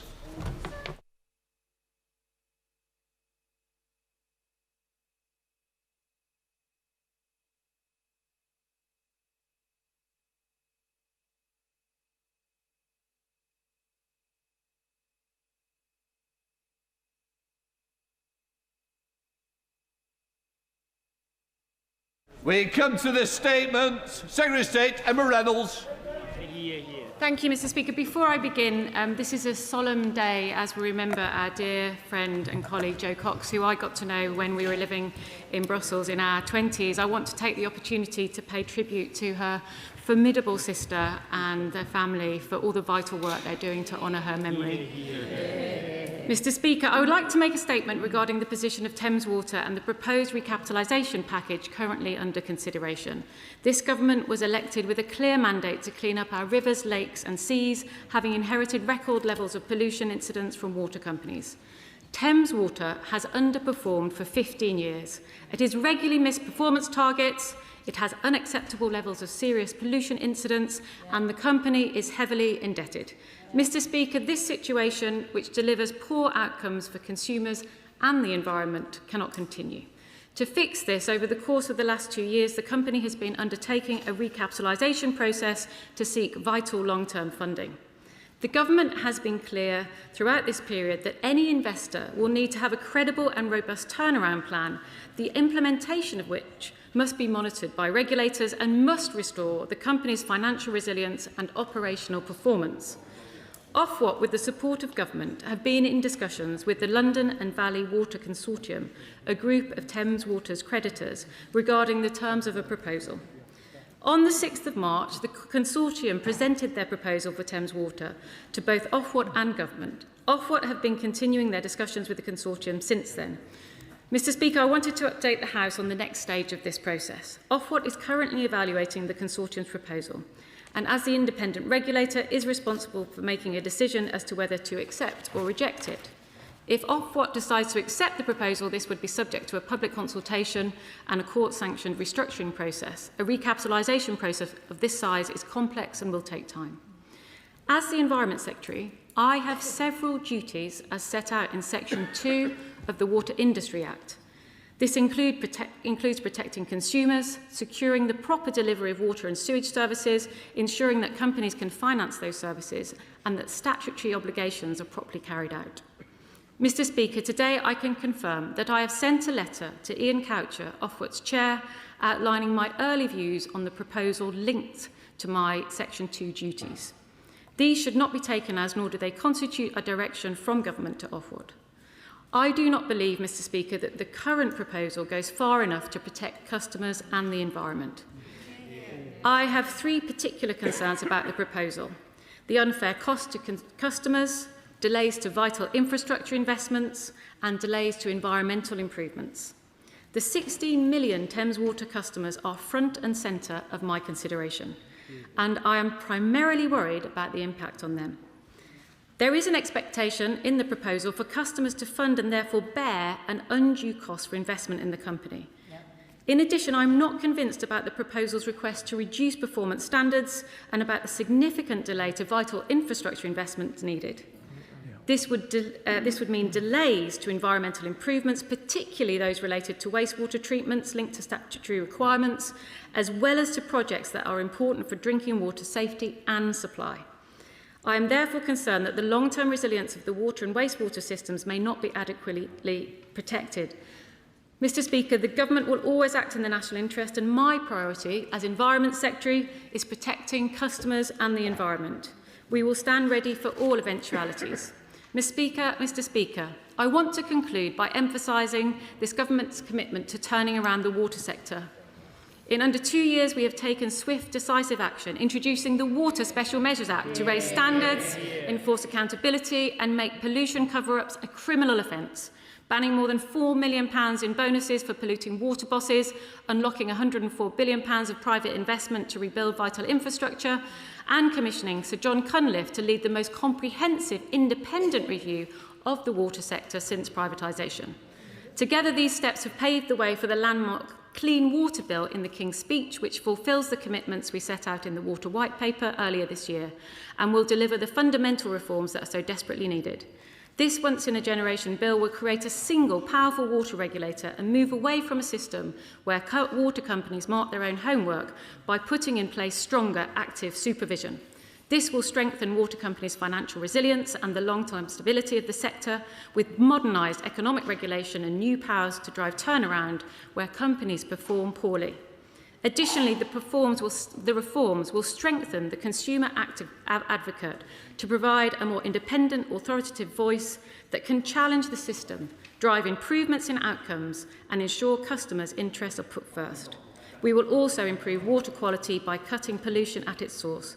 Finally, Mr Speaker, we will avoid the situation we are discussing today happening in the future. Our reforms will give the new regulator powers to ensure water companies do not accumulate unmanageable levels of debt. More broadly, they will secure the long-term stability of the sector and ensure that companies are financially resilient. Put simply, our reforms will deliver better outcomes for customers and the environment. And, Mr Speaker, I commend this statement to the House. Can I first of all thank the Secretary of State for coming to the House at the earliest opportunity to update members before making announcements elsewhere. She is a shining example to her Cabinet colleagues of how this House should be treated. I now must call the Shadow Minister, Victoria Atkins. Thank you, Mr Speaker. And may I first of all echo the Secretary of State's comments and remembrance of her dear colleague Jo Cox. Her loss was felt across the House and across party political lines, and I send all of our very best wishes to her loved ones and her friends. Well, thank you, Mr Speaker, and thank you to the Secretary of State for advance sight of this statement and for briefing call on this announcement. And indeed, Mr Speaker, as you know, I've been trying for months to coax the Secretary of State to the dispatch box to explain major events within her portfolio, from their EU handover negotiations to their lack of support for farmers. And finally, she emerges into the light. We all assumed that it would be to announce progress towards resolving the many issues facing Thames Water and their customers. Instead, it is a statement about a letter to the regulator. Now, there is nothing new in this statement. There is no change in the situation of Thames Water, and still no certainty for bill payers. Thames Water has repeatedly failed its customers and the environment with a record of pollution, leakage and chronic underinvestment. The latest figures lay this bare. The company is responsible for around a third of the nation's worst pollution incidents, even as bill payers face steep increases in their bills. And these are not abstract failures. Untreated sewage has been poured into the rivers and chalk streams that local communities cherish, while customers are asked to pay more for less. The priority now must be a financial arrangement that keeps the company afloat and protects bill payers and taxpayers.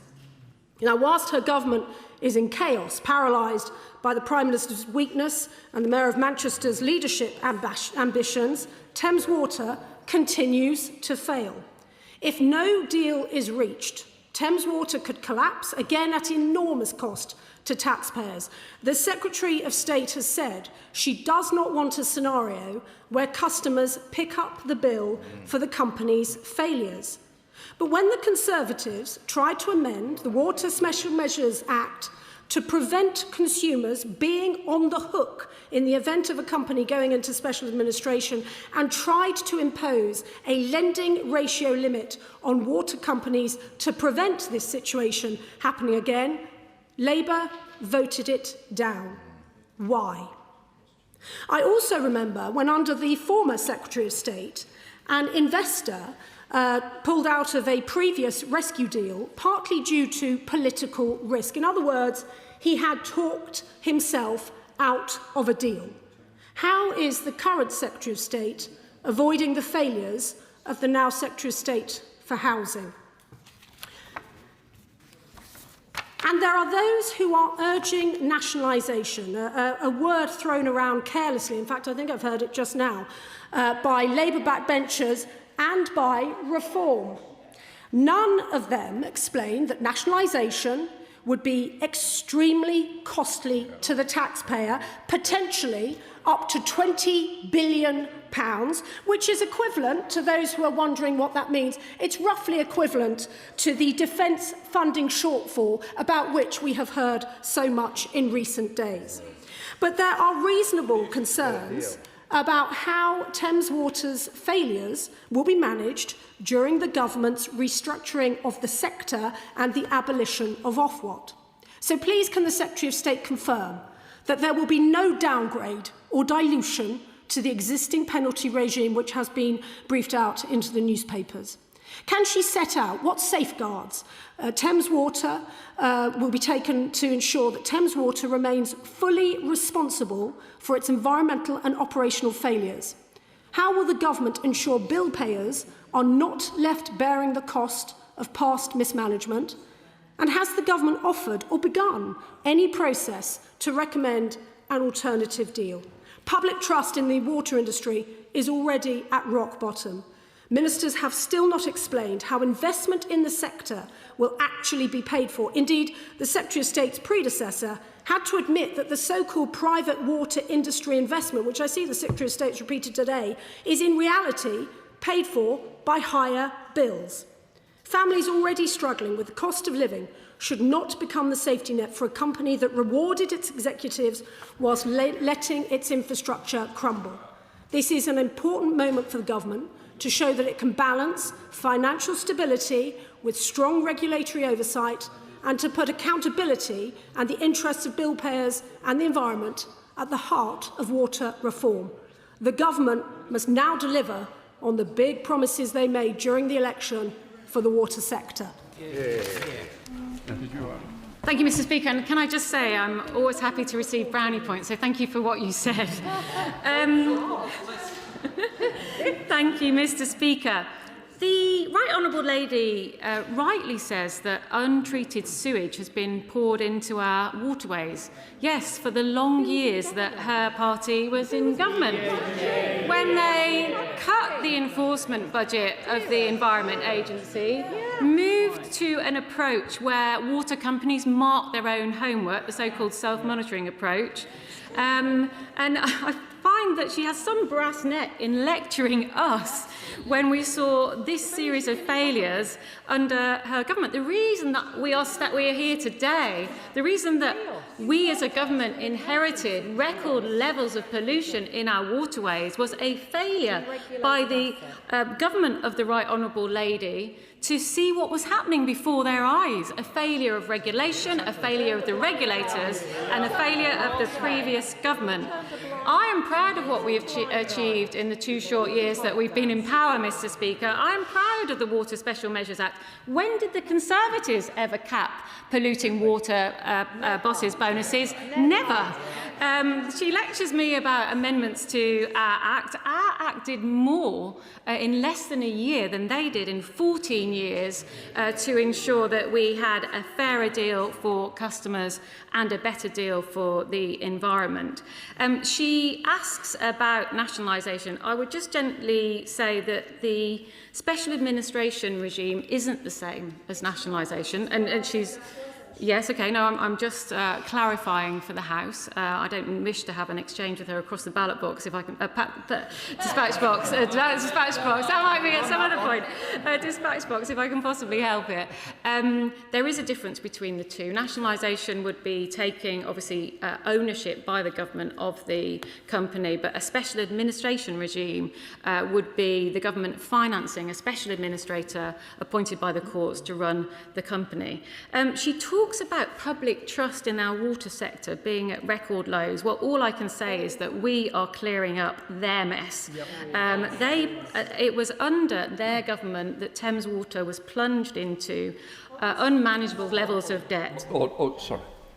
Can I just say to this, please, just let me hear it as well. We don't need a rumming commentary all the way through it. I make sure that we're listening to you, Kevin. And I have to say, I'm not surprised that there aren't many backbenchers on her benches, given the terrible record of the Conservatives when they were in power on the water industry.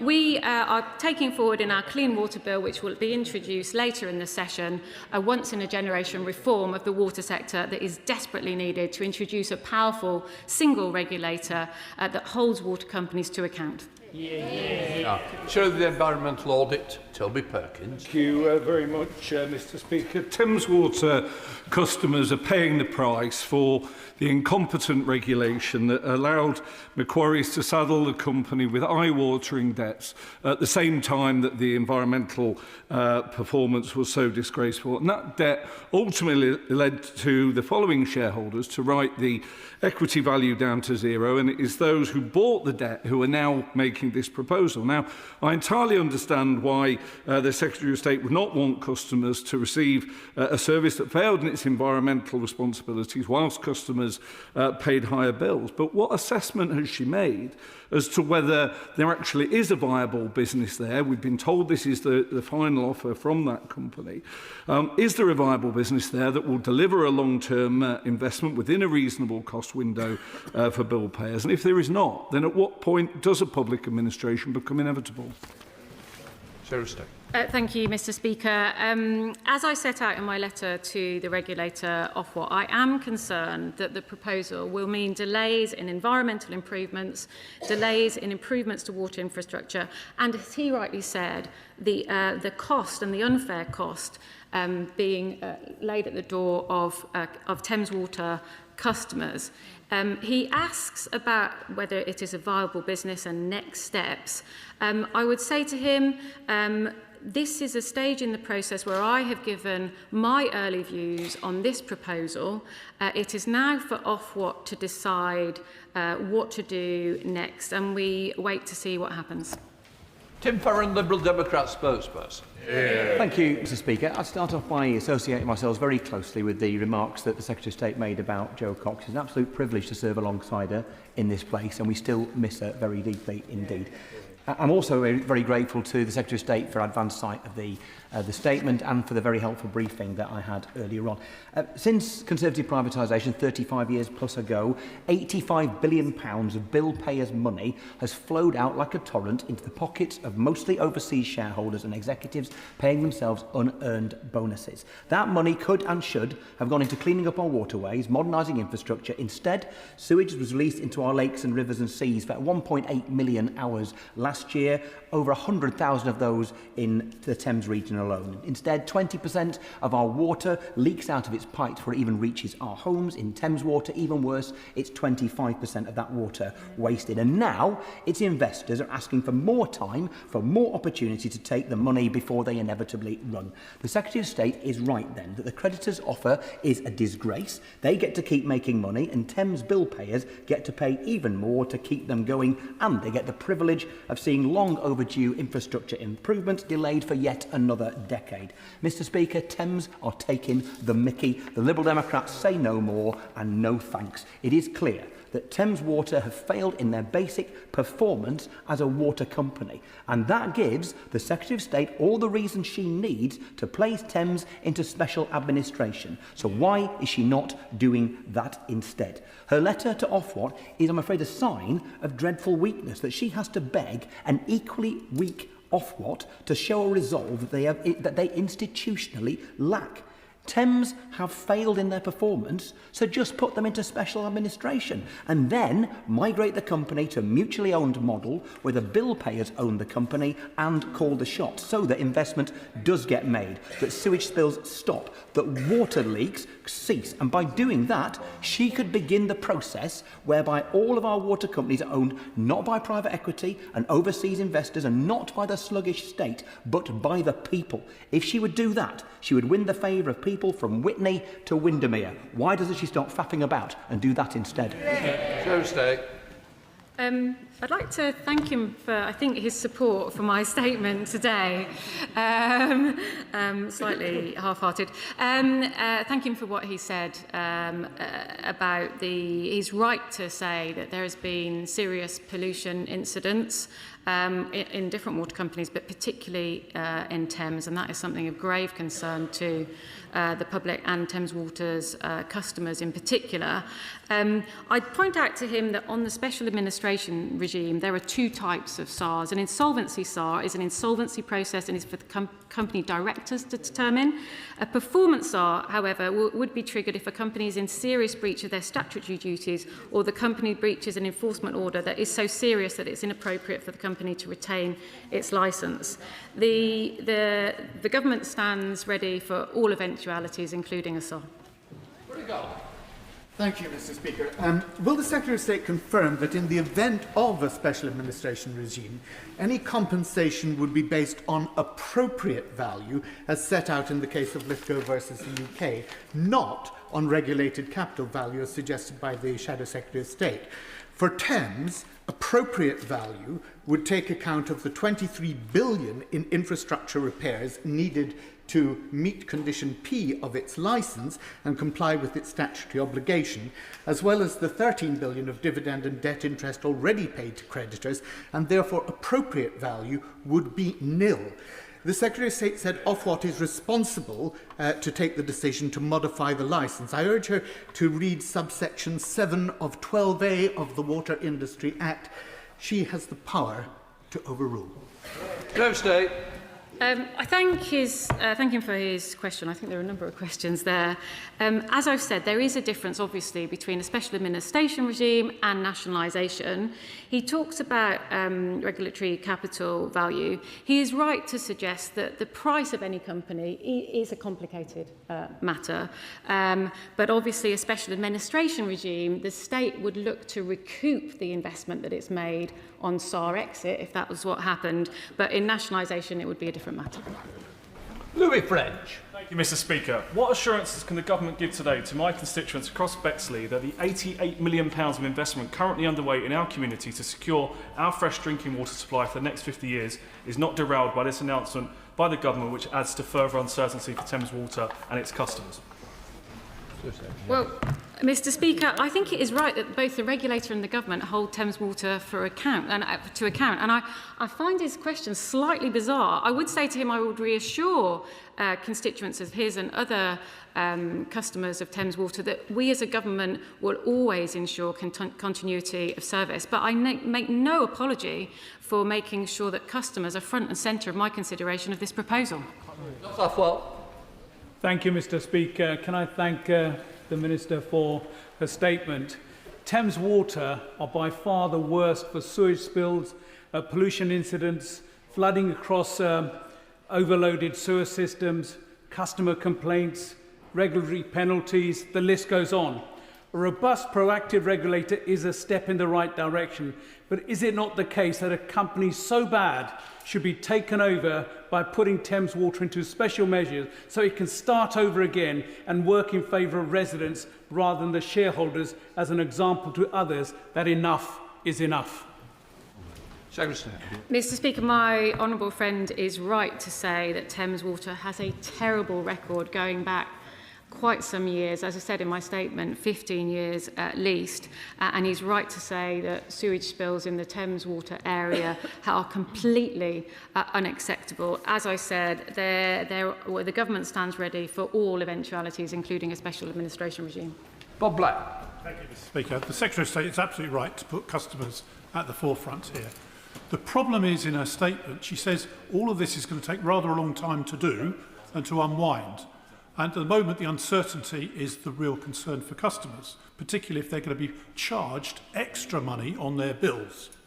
She has given, obviously, a letter to Ofwat. What changes specifically does she want to see in the deal to encourage her to give her agreement to the deal so that we can actually move forward on this rather than have uncertainty?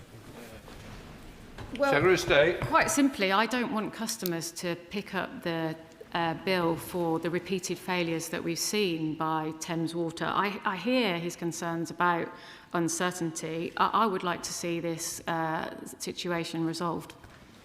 Thank you very much, Mr. Speaker. If you Google Caledonian Road in my constituency, you'd think it was a river, but it isn't. In the last decade, Thames Water has delivered to Islington 7 major floods. Since privatisation, Thames Water has delivered to shareholders £7 billion. Last year, Thames Water delivered to my constituents 31% increase in the water rates.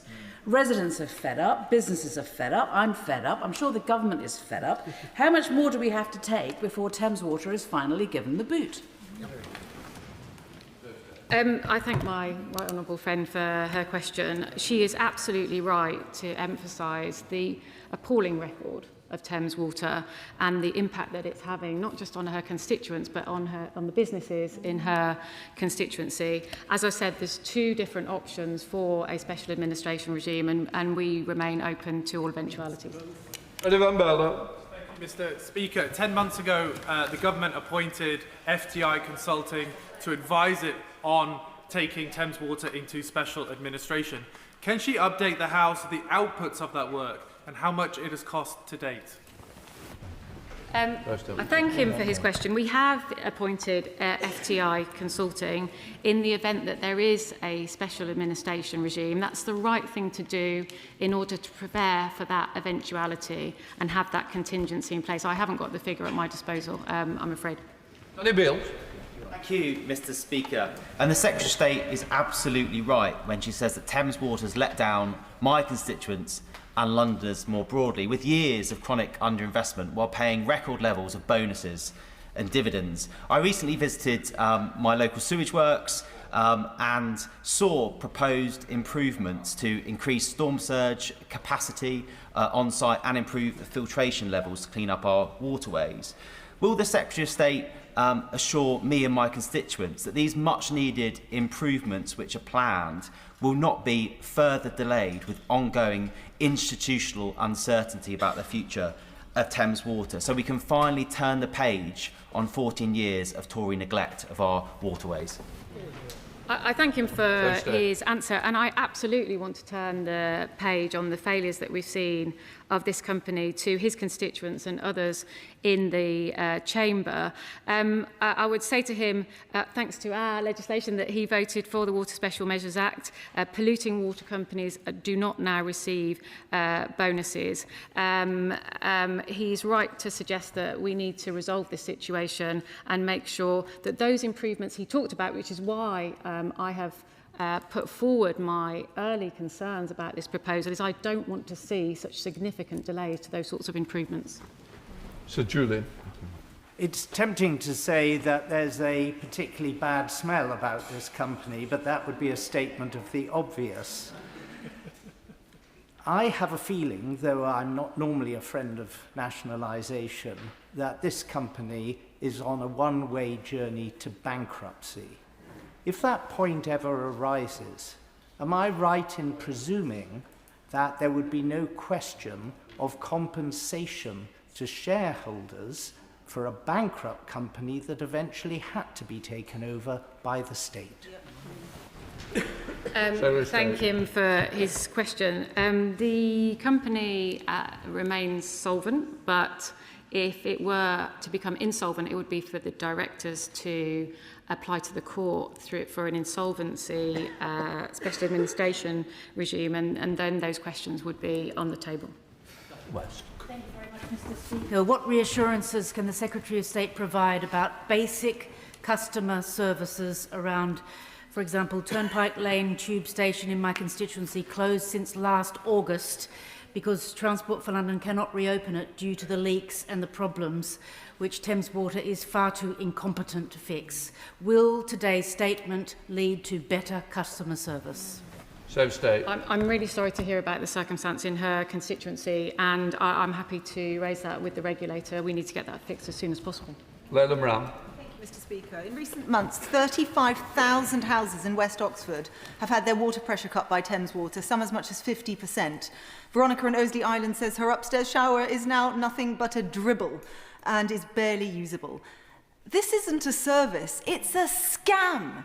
And it's my constituents who are having to foot the bill for this service. Their bills were put up last year. So could the Secretary of State explain to them, what are we waiting for? Why can't we just let this failed company fail and start again? I thank her for her question, and I absolutely understand why she and her constituents are fed up with the poor performance of this company. That is why I have written to Ofwat to express my concerns. I do not want her constituents picking up the bill for this poor performance. Dixon. Thank you, Mr Speaker. And can I thank the Secretary of State for her statement. Residents in Dartford have for far too long put up with very poor performance and high water bills in the constituency. For instance, in terms of performance, it's extremely likely that Thames Water leaks contributed to the collapse of the Galley Hill Road in 2023, resulting in Swanscombe residents being pretty much trapped in their town over the last 3 years. So it's absolutely vital, as the Secretary of State says, that the company should not have their performance standards diluted or protection from fines as a result of the deal that's on the table. So does the Minister agree that any deal must put consumers and environmental protections first, and that investors should not benefit at the expense of bill payers and vital infrastructure improvements? Yeah, I thank him for the question. As I said in my statement, customers are front and centre of my consideration of this serious issue. The Environment Agency will continue to investigate any pollution incident or any breach of statutory obligations of any water company, including Thames Water, and will continue to take enforcement action against those companies, including fines. Smith. Thank you, Mr Speaker. I have a huge list of complaints about Thames Water across mid-Buckinghamshire, and I'm sure that list is identical for the Secretary of State next door in Wickham, and so I add my voice to the calls for real detail from colleagues on this side about the plan and not just ambition. But in the meantime, there is something that is causing Thames Water and indeed every other water company to chase their tails, and that's their inability to have a proper voice in the planning system, so that when villages like Ickford in my constituency, which already has its sewage pumped away by road in tanker because the system just can't cope, is told you've just got to connect another 90, 100, 150 properties, it's never going to work. So what action can the Secretary of State take in the meantime to ensure that this huge demand on house building and data centres in Buckinghamshire, the water companies can actually have their say and say no when they can't do it? I thank my neighbour for his question, and like him, I've had complaints about this company in my own constituency. With regard to the broader question that he raises, can I reassure him that when we bring the Clean Water Bill to the House, there will be provisions for more intense regional planning, which involves water companies, local authorities and other stakeholders, so that we can avoid the sort of situation that he's talking about. Thank you, Mr Speaker. My constituents have been catastrophically failed by Thames Water over many years, with major floods that have closed local businesses, constant leaks and bursts and traffic disruption, loss of supply, terrible support for vulnerable customers when that happens. This is the consequence of shocking negligence by asset stripping investors, and there is no evidence that Thames Water can recover itself or that it will ever have a credible plan to deliver. So can I welcome the Secretary of State's statement today, and can I ask her for further detail on the timescale for resolving the situation? When does she expect Ofwat to reach a decision on the offer from investors? How will she ensure that following such a decision, action is taken swiftly to bring this scandal to an end, to bring Thames Water back into special administration so that it can be run for the public good and for the good of the environment? So stay. I thank my honourable friend for her question. She's right to raise the impact that this has on local businesses as well as residents in her constituency. I spoke to the chair of Ofwat yesterday evening, as well as sending the letter, and I know that the chair and the board of Ofwat are considering this proposal in great detail, and I suspect that we will hear from them soon. Richard Tice. Thank you, Mr. Speaker. Enough is enough, surely. The sight of US hedge funds picking over the carcass of Thames Water's pipe network, frankly, is revolting. It stinks. And we are seeing their plan includes $750 million of payments to hedge funds, shareholders, debt holders and bankers. It's completely unacceptable. Thames Water is bust. It is insolvent. Now is the time. Put it into a special administration. It can't meet its financial obligations. It can't meet its performance obligations. I urge the Secretary of State, get on with it, put it into SAR, and then buy it out for £1 and a good deal for the taxpayer. So stay. Well, can I welcome him to the party? It was a long time coming, I think. I don't remember any mention of the sewage crisis in the Reform Manifesto at the last election. Daniel Francis. Thank you, Mr. Speaker. And I think there's amnesia from some members opposite who forget the asset stripping that happened, which has led to the position of infrastructure failing across Bexley and Crayford and that 30% increase we saw last year. Now, we have tried every option to try and keep this company organisationally solvent, but my patience and the patience of my constituents across Bexley and Crayford is running out, quite frankly. So can the Secretary of State outline how ready we are as a government if we do need that special administration to take this company into that ownership model, because there is, I think our patience, as I say, in Bexley and Crayford has run out. So stay. I thank my honourable friend for his question, and I think you know that we have seen really poor performance over a number of years, and I absolutely appreciate his impatience on behalf of his constituents. He is right to express that. One of the problems that we've had in the regulatory regime is that the current economic regulator didn't step in and stop this company being put into a situation where it has unmanageable levels of debt, very high levels of debt. In our Water White Paper, but also in the Clean Water Bill, as I said in my statement, the new regulator will have new powers and responsibilities to ensure that companies don't get into that situation in the first place. Sarah Green. Thank you, Mr. Speaker. Communities like Chalfont St Peter have suffered appalling circumstances in recent years, including flooding and sewage bubbling up through the drains. Thames Water has promised capital investment to address these issues. So what assurances can the Secretary of State give that customers won't be asked to pay the price for years of financial mismanagement through higher bills, and that any future restructure or special administration regime won't mean those existing capital investment commitments are lost? So stay. I thank my neighbour for her question. She is right to talk about the problems in her constituency that I know very well. And can I just say to her that the reason that I sent this letter yesterday evening is precisely because of the issue that she underlines, which is that I don't want to see severe delays to this sort of capital investment that is necessary to improve the situation, as she has suggested, and I don't want customers to pick up the bill for it. Flat Anderson. Thank you, Mr. Speaker. I'd like to echo tributes for Jo Cox, who I worked with when she was at Oxfam. We miss her greatly. My constituents of Putney, Roehampton, Southfields and Wandsworth Town have been let down by Thames Water for years. Tories lost any grip of this and cut back the Environment Agency. In 2025, Thames Water dumped sewage in the Thames for over 107,000 hours. But bills are rising, and I get constant emails from constituents because there's nothing to show for it. They are paying the price. So I welcome the Secretary of State standing up for customers and the environment over this dreadful bill. What would she say to my constituents to assure them that they will not have to pay any more for this investment fund masquerading as a public service? So stay. I thank her for her question. She puts her finger on the issue here, and as I said in my statement, there are three principal reasons that I have sent it off what my early concerns about this proposal, and one of those reasons is delays of the investment that we need to ensure that there are improvements to environmental performance, which I know is an issue of concern across the House, and I don't want to see customers pick up the tab for that delay either. Jeremy Corbyn. Thank you, Mr. Speaker. Isn't it clear that 30 years of the regulatory system has absolutely failed in the face of the greed and incompetence and profit-taking of Thames Water?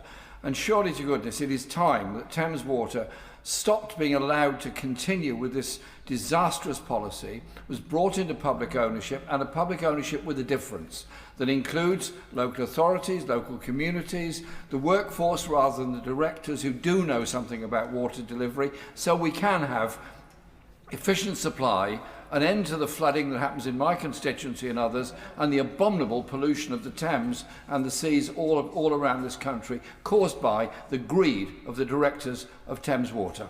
So stay. I don't always agree with the right honourable gentleman, but can I say on this issue that I agree with him that there's been real regulatory failure here. There's been a failure of the regulators, a failure of the regulation itself, the Conservative decision to cut the enforcement budget of the Environment Agency, a shift towards self-monitoring, which essentially was water companies monitoring their own homework. It's basically like telling Ofsted not to visit any schools. I mean, that was the equivalent of the regime that we saw under the Conservatives. And he's right to say that customers and the environment need to be at the heart of the solution to this. Laura Cox. Thank you, Mr. Speaker. We all have these examples of Thames Water letting our residents down. Just last week I heard from one of my farmers who's had Thames Water discharging raw sewage into the ditch next to his fields. It's flooded his fields and contaminated the land, and it's no longer in use. So I welcome the progress from the Secretary of State, but as she acknowledges, more may well be needed. If so, can she reassure my constituents that she will always put the interests of consumers, the environment and also public health first ahead of the interests of investors? Absolutely, I couldn't agree with her more. As I said in my statement, customers are front and centre of my consideration of this issue, and you know, it's completely unacceptable that farmers are also suffering the consequences of the raw sewage crisis that we've got in our country, and they shouldn't be having their land contaminated. That is their livelihood, and it takes a great deal of work and cost in order to decontaminate that land. Dr. Ben Spencer. Thank you, Mr. Speaker. Will she guarantee that no taxpayer money will be used to bail out Thames Water or its shareholders? Well, we have to see. So I have sent a letter to express my early concerns about this situation, and we remain, as a government, open to all eventualities. If there was a special administration regime, which I know some people are calling for, then obviously the government would be financing a special administrator to run this company. That would have to happen because we would have to have continuity of service. If he doesn't want that to happen, he has to suggest an alternative. Thank you, Mr. Speaker, and could I thank the Secretary of State for her statement and also for the robust way that she's standing up for residents and for the environment on this very important issue. My constituents are appalled by the sewage pollution in the River Thames, and they are also appalled by the poor quality of customer service offered by Thames Water. We've had numerous breaks in supply, other issues. We had an issue with subsidence, which closed the road in Reading as well. So can she tell me more about the process that we follow by Ofwat and the action she'll take through the Clean Water Bill? I thank him for his question. And on the Clean Water Bill, the bill will introduce a supervisory regime whereby the new regulator that has more teeth will have a team of people for each and every water company, really getting a grip on the performance of each water company and holding that company to account. What we've seen up until now, as I said to the right honourable gentleman, the member for Islington North, is this shift shift we saw 15 years ago towards a system where companies were basically marking their own homework. That cannot be right. That is not a that is not a proper regulatory system. That is just laissez-faire and letting companies get away with the sorts of pollution incidents that we've seen. Ella Maguire. Thank you, Mr. Speaker. Thames Water is in crisis. I thank the Minister for not approving this deal. It's sinking under £20 billion of debt. It's like a leaky ship that can't stay afloat. Last year, my constituents are paying on average £203 additional per year. They simply can't continue to pay the price for this failure. So when will the Minister stop pouring money into this leaky ship and put Thames Water into special administration and put everyone out of their misery? I thank her for her question and for her welcoming the fact that I have sent this letter with my early concerns. As I've said to her, there are two different ways for special administration regime. One is insolvency, which is a matter for the directors of the company and then would have to go through the courts, and another is the performance SAR. Helena Donovan. Mr. Speaker, Thames Water is clearly failing its customers and the environment, and I want to thank the government for the action that they've taken this week to be very clear to Thames Water that they will not be allowed off the hook for fines, they will not be allowed off the hook for performance targets, and they must not be allowed to mark their own homework. I wanted to probe her on one specific aspect of their failure. On the Environment Committee, we asked Thames how much they'd spent on all of these legal proceedings to try and avoid a special administration regime. They replied, "We estimate that our legal fees for work done in connection with our liquidity extension transaction as implemented through the interim restructuring plan at the High Court and the Court of Appeal was approximately £67.6 million.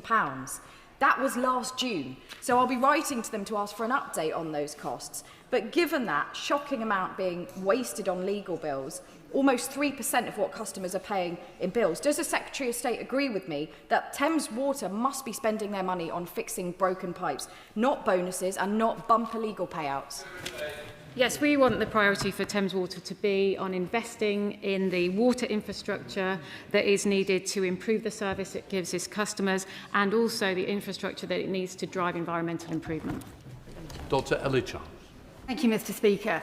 As the Secretary of State has pointed out, Thames Water has 16 million customers. It doesn't serve them, it fails them. 16 million is nearly a quarter of the entire UK population, and they don't get any choice. This is a natural monopoly. We're all stuck with the water company that supposedly serves the area we live in. But what do customers get?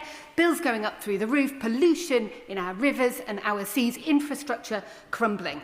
Now, the Secretary of State has nodded towards special administration in her statement, which would be an improvement on the status quo, but isn't it time to come clean with the British people, admit the failed privatisation experiment has totally failed, and to take this struggling, failing company back into public ownership where it belongs? I thank her for her question, and she is right to point out that these are natural monopolies and there is no competition. I don't think nationalisation is a silver bullet in this regard, and I just would point out to her that there are big fiscal pressures that the government is facing with regard to all sorts of other areas, but obviously we stand ready for all eventualities. It's Swallow. Thank you, Mr. Speaker. Thames Water was responsible for a third of all major pollution incidents in 2025. Now their creditors want to jack up my constituents' bills, delay improvements to infrastructure and dodge future fines. My constituents are being failed. So can I welcome the action the Secretary of State has taken today, but urge her to go even further and put Thames Water under special measures? So State. I thank him for his question, and it's because of the delays that I'm concerned about to improvements in infrastructure, to environmental improvements, that I have sent this letter to Ofwat. But can I just reassure him on one point? Certainly, in my consideration, I have never even considered the idea that the Environment Agency would let this company off any fines. The Environment Agency will continue to perform their duties in holding water companies to account, Thames Water and all other water companies to account, and enforce against them should they breach their statutory obligations. Monica Hardy. Thank you, Mr. Speaker. My constituents in Esher and Walton are facing an average water bill of £658 per year, and yet Thames Water continues to fail them. Sewage is poured into the River Mole, which runs through my constituency. The wreck next to the Esher treatment works, where children play, has had sewage in it. And I told the House last week that there was sewage outside the local primary school in Thames Ditton, as well as the middle of the village. So will the government get a grip on this regulatory and state failure and put that company into special administration and create a public interest company that serves my constituents properly? Yeah. I thank her for her question, and I'm really sorry to hear about the sewage incident outside a local primary school. If she wanted to take that up with me separately, I'm happy to follow that up with her. The government is concerned about the underperformance of this company, which is why I've expressed early concerns about this proposal. And she is right to say that we need to get a solution here that delivers for customers and the environment. Justine. Thank you very much, Mr. Speaker. My residents are rightly angry that Thames Water has discharged hundreds of hours of sewage into the River Stort, one of our rare and precious chalk streams. I've raised it in this House before, and Thames Water have told me that their improvement plan won't be in place until 2028. That's clearly not good enough. So does the Secretary of State agree with me that this is the latest in a litany of failures by Thames Water? And what assurances will she give my constituents that she will ensure that the need to protect our precious chalk streams will be a priority consideration in the future of Thames Water? He's right to say that there's been 15 years of failure and the company letting down customers, businesses in his constituency. Can I just say to him that absolutely, as a member in the Chilterns, representing a constituency in the Chilterns, chalk streams are an absolute priority for me as Environment Secretary. Oliver Glover. Thank you, Mr. Speaker. The government has been very clear in its support for Thames Water's proposed £5.7 billion Whitehorse Reservoir in Oxfordshire. Given that Thames Water may run out of money within months, what assessment has the Secretary of State made of the risk that a collapse could lead to the government having to bear the cost of that reservoir? I thank him for that question. As a country, we have failed to build a reservoir for 30 years. That cannot be right. With regard to the specific reservoir that he speaks about, we will have to look at the details, but as it stands, the company is ongoing. It's a solvent company, and it should continue to complete the projects that it started. Chris Vance. Thank you, Mr. Speaker, and can I thank the Secretary of State for a statement, and can also thank my humble friend from Hertford and Stort for raising his concerns about the River Stort, which obviously goes past my constituency as well. And I spend a number of hours running along it, so I know what a beautiful area it is, and it does need to be protected. Mr. Speaker, I can't tell you the number of people, not just in Harlow, but everywhere I go, who raise their dissatisfaction with Thames Water. I thank the Secretary of State for what she's doing to raise standards, but I am dubious that Thames Water will be able to reach those high standards. If they do not, what is she going to do? Because I know that people in Harlow do not want us to be propping up a company that puts their failures, makes their failures hit the pockets of people. I'd like to thank my honourable friend for Harlow for conveying the concerns of his constituents. Did you say Minister for Harlow? Right. Okay. I didn't quite know that we created that position. But can I just thank him for what he said? The government is prepared for all eventualities, and can I just reassure him that whatever happens, the government will ensure continuity of service for his constituents with regard to water supply and wastewater services. I'm going to take those who just got Thames Water. So, Clive Jones, I think you're Thames Water. Thank you very much, Mr. Speaker. Residents in Wokingham have endured years of sewage dumping by Thames Water and ever-rising bills, while stakeholders line their pockets. The current ownership model is unsustainable. So will the Minister consider our call for water companies to be mutually owned public benefit corporations, putting customers and the environment first, rather than prioritising the interests of creditors and financial institutions? Stay. I thank him for his question. Having served in the Treasury as the Economic Secretary, I worked on our plan to double the number of mutuals across the economy. More broadly, not just with regard to Thames Water, I'd be very happy to see more mutual ownership of water companies, but the question is how you get there. President Mr. Speaker, the Secretary of State has made absolutely the right decision in seeking to protect bill payers and opposing giving Thames Water a free pass to continue polluting our rivers. The thousands of hours of sewage spills into chalk streams and their tributaries across North East Hertfordshire that Thames Water have continued to oversee are unforgivable, if not technically illegal. Thames Water are failing in practically every possible way. The level of incompetence is staggering, given they have 16 million captive customers. My constituents aren't interested in seeing them being given any more chances, so will the Secretary of State put an end to this unholy mess and rid us of this frank... What's the honourable member doing? Come on, Chris, you should know better than anybody. Rid us of this frankly parasitic company once and for all. I thank my honourable friend for his question, and thank him also for mentioning chalk streams, which, like our other honourable friend, is something close to my heart, given the chalk streams in my own constituency. He's right to say that this is the biggest water company in the country, 16 million. Customers. As I've said, the government stands ready for all eventualities, including a special administration regime, and front and centre of my consideration of this issue are the customers that he talks about. Victoria.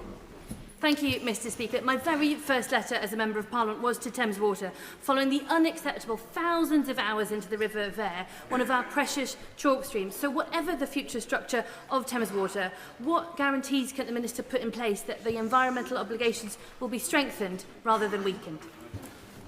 Well, can I first say that, as I said to a previous question, the Environment Agency, regardless of how the situation develops, will continue to investigate pollution incidents and enforce and make sure they take enforcement proceedings against any company, including Thames, who are involved in pollution incidents. Miller. Thank you, Mr. Speaker. In March, my constituents in Northley and Ensham went without water for nearly 3 days due to the collapse of a major water pipe. They're angry that 1/3 of their bills go towards Thames Water's ballooning debt and to paying voucher funds like Elliott Associates instead of maintaining and replacing ageing infrastructure. My right honourable friend, the member for Witney, was right to challenge further borrowing by Thames Water in the Supreme Court. Does the Secretary of State now agree with Liberal Democrats that Thames Water's financial model is broken?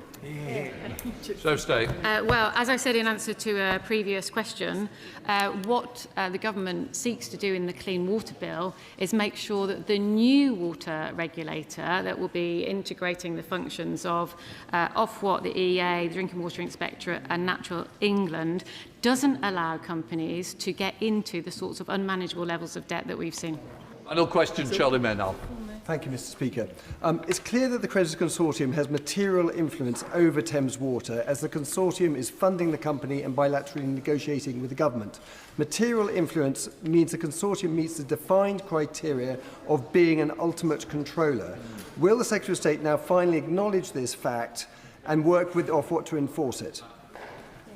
Well, can I just say that we are working closely with Ofwat. Ofwat have been talking to this consortium of investors for 2 years. The government has, through my officials, been in discussions with the consortium alongside Ofwat since November. I want to thank all the officials actually who've been involved in these discussions. We need to make sure that we find a way forward that puts customers and environment at its heart. Right, that completes Secretary of State's statement. We're now going to go to the personal statement. Right Honourable John Healey. With your permission, Mr. Speaker, I'd like to make a personal statement on my resignation as the UK Defence Secretary. Many in the media have pressed me to say more since Thursday, but I'm a proud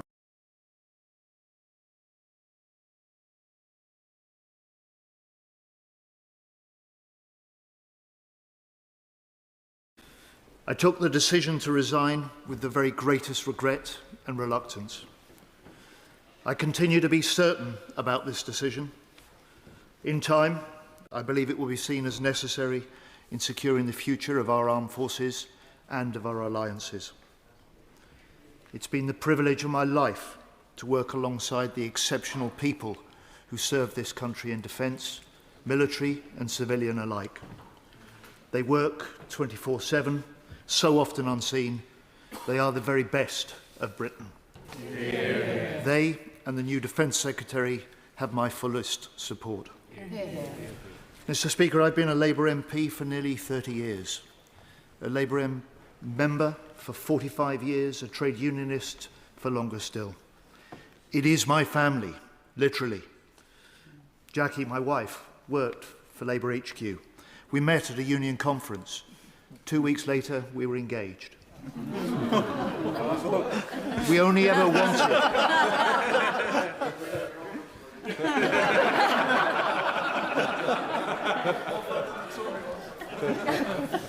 Look, we ask so much, all of us, of our partners in politics, but we only ever wanted a successful Labour government leading a stronger Britain. And my decision last week was about our country, not career. I loved the job.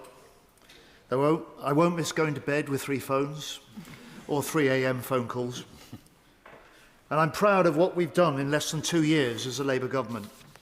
We stepped up international leadership for Ukraine. We've raised defence investment 3 years earlier than anyone expected. Won record defence export deals. Given the armed forces their biggest pay rise for 20 years. Brought 36,000 Forces family homes back into public ownership. Yeah. And we've signed major defence agreements with Germany, Norway, France and the European Union. Delivering for defence, delivering for Britain. Yeah. And the Prime Minister has led this drive, rightly earning respect at home and abroad. He and I jointly commissioned the first of its kind strategic defence review, which has set the vision to transform our armed forces, to make our military more war-fighting ready, better able to deter. And we've been doing exactly this in the 12 months since the SDR was published. Delivering in a different way. Investment with deep reforms to get a grip of budgets, procurement and delivery. Investment so that every taxpayer's pound works twice. Once for national security and once to back British industry, create British jobs. Investment in new defence tech, drones and AI that draw lessons from Ukraine for our own UK forces. And I will always seek cross-party common ground on defence, but I won't let the Conservatives forget their record in government or the hollowed-out legacy they left in our armed forces. Mr. Speaker, since the SDR, we've seen the world changing still faster, with threats increasing and demands on defence rising. Conflict in the Middle East, new NATO missions in the High North, the US moving forces away from Europe, intensifying attacks in Ukraine, and increasing Russian aggression towards the UK. NATO has now said we must prepare for war with Russia within the next 5 years. This is the age of hard power and rising threat. This is not the moment for calibration or incremental change. This means bigger politics, bolder priorities, harder choices. And Britain's challenge now is the transformation and the rearmament of our armed forces. The Prime Minister knows what the country needs for defence. He spelled out the threat this month when he said, "It is our intelligence assessment and the assessment of other countries in NATO that there could be an attack by Russia on NATO as soon as 2030. So Britain must set the headmark of spending 3% on defence in 2030 and a clear path to 3.5% in 2035. the commitment all NATO nations have made to each other and to their people. And I believe this would command wide cross-party support. Mr. Speaker, our predecessors in this House experienced what happens when deterrence fails. Our predecessors in this House entrusted us with institutions like NATO that they created to keep us safe. We don't choose the circumstances in which we serve or the responsibilities that fall upon us either in this House or in government. And it's the duty of our political generation now to ready Britain for the uncertainties of the years to come. And the decisions that we make in the months ahead will be judged by those who follow us. At this dangerous time, I see the current defence investment plans falling well short of what is required. A rise of 0.08% from next year to 2030, no date for reaching 3%, no path to 3.5%. By 2030, well over half of NATO members will be spending 3% or more. And when allies are looking for British leadership, we must not fall behind. When NATO needs European nations to step up, we must not fall short. Our adversaries don't follow timetables set by the Treasury. I appreciate how hard this is for Cabinet colleagues, and I'm very grateful to those who support what's required. But not all needs to be done by cutbacks elsewhere. There are credible ways of meeting the mid-term funding challenges, working multinationally, and as other nations in Europe are doing. That could allow us to protect the ability to deliver our Labour missions across government. Beyond this, Mr. Speaker, we need a bigger view of national security. It's not just the job for defence or the agencies. Every department has a part to play in national security and national resilience. From energy to transport to health. Security must run through the government like letters through a stick of rock.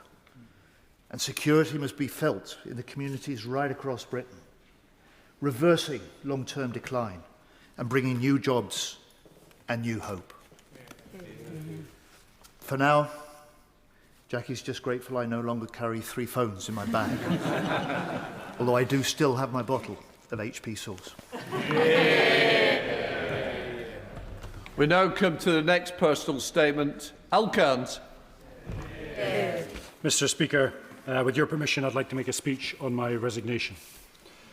I want to start by echoing the remarks of so many in the House on the 10th anniversary of the death of Jo Cox.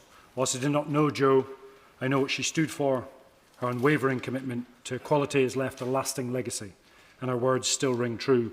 More in common than divide us. Still true and still worth fighting for. I'd also like to pay tribute to my right honourable friend from Rochester and Coningsburgh. This is the second time I have followed you this week, and it's a privilege to do so. Last week I resigned as a Minister for the Armed Forces. It was an exceptionally difficult decision. I've never quit anything in my life, and my mother will confirm that. She tried to get me to quit the Marines for 24 years, but she failed many times. But I spent those 24 years in uniform. I served in operations around the world. I commanded men and women in combat and carried responsibility for their lives. I buried friends and stood beside families receiving the worst news imaginable. So when I accepted ministerial office, I did so with a simple purpose: to serve those that serve us. I remain grateful to the Prime Minister for the opportunity to do so. I thank my ministerial colleagues, the individuals on this side of the House, civil servants, and above all, the servicemen and women I have had the privilege to represent.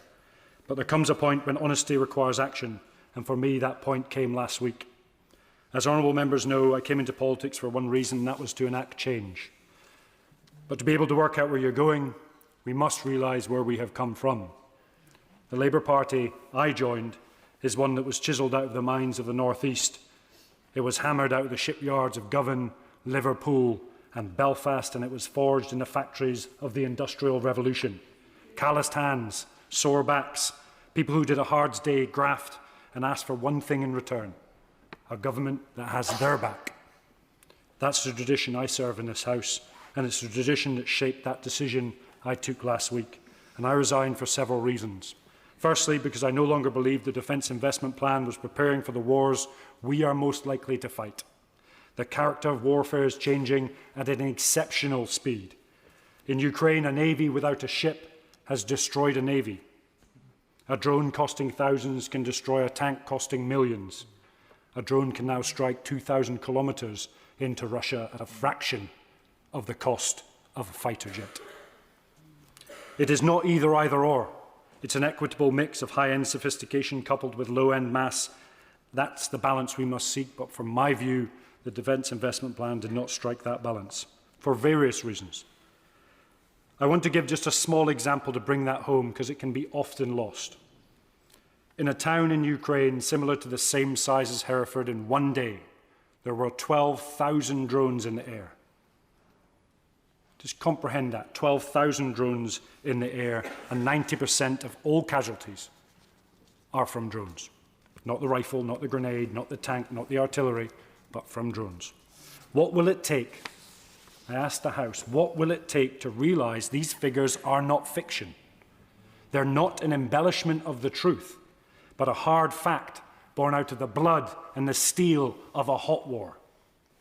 That is the maths of modern war. Millions of drones against high-end sophisticated systems that deliver late with huge levels of inflation and, importantly, cannot be reproduced at the pace required to sustain a conflict against a major adversary.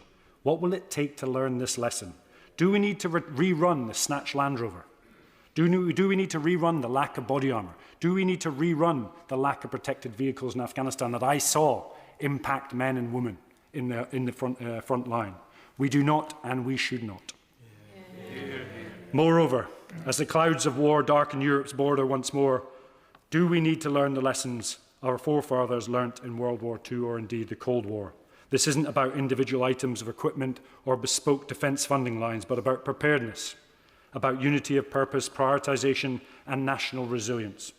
We are no longer packaging up our military to deploy to a foreign field, but being ready to fight from here, fight from the home base, for democracy, for the right to self-determination and for European security. The reality is we are spending too much time preparing for last year's war, not tomorrow's. And I urge the House to push for transformation, push hard and push for delivery this side of 2030. Secondly, because even if the plan had been right, it was not adequately funded. I do not lay all the blame at number 10 or number 11. We failed, I failed to make that conversation and that argument. But national security and economic security are not competing priorities. They are the same priority. A country that cannot defend itself will not stay prosperous for long. Put simply, a country that cannot defend itself will struggle to protect its prosperity. And thirdly, I left because I could no longer ignore the continued failure to address the treatment of our veterans in Northern Ireland. It's a difficult issue, and I cannot describe how difficult this fight has been. Whatever the view people have of the Troubles, a country owes a duty to those it sent into harm's way under lawful orders. That duty does not end when that uniform comes off. The Labour movement was built on a simple idea, that the people who do the hard work this country asks of them deserves the backing of the state in return. Too many veterans have carried uncertainty for too long, while others have benefited from political accommodations that were never available to those who served, and I could not reconcile that with my own understanding of duty. But, Mr. Speaker, in slightly more detail, the IRA failed to achieve its political ends through the use of terrorist tactics. We must be exceptionally careful that we do not help them achieve those ends through other means. Constant, never-ending legal wranglings that undermine the contract between the nation and those that serve is neither a good use of taxpaying money nor an effective execution of strategy. Inquests, inquiries and an independent commission creates a hierarchy of truth. It will cost us hundreds of millions for 15 years. Painting the state as an aggressor, supporting our adversaries, political objections and causing untold anguish for those that only ever deployed to protect us. We have neither the political capital nor the resources to spare for this unjust journey. In broader terms, in 2026, security means more than military strength alone. It means secure borders, secure energy, secure jobs, and secure communities. It means knowing that if you work hard and contribute, one unexpected bill will not push your family into crisis. It means knowing your children will have opportunities you did not. These things are connected. They absolutely are. The cost of living is shaped by conflict thousands of miles from here. Hostile states target our infrastructure, our supply chains, our democracy. Energy security shapes economic security. Economic security shapes social cohesion. And importantly, above all else, social cohesion shapes national resilience. The old line between domestic policy and national security is breaking down in front of us. But, Mr. Speaker, our history points the way. In 1945, Britain was exhausted. We were in debt. Our cities had been bombed.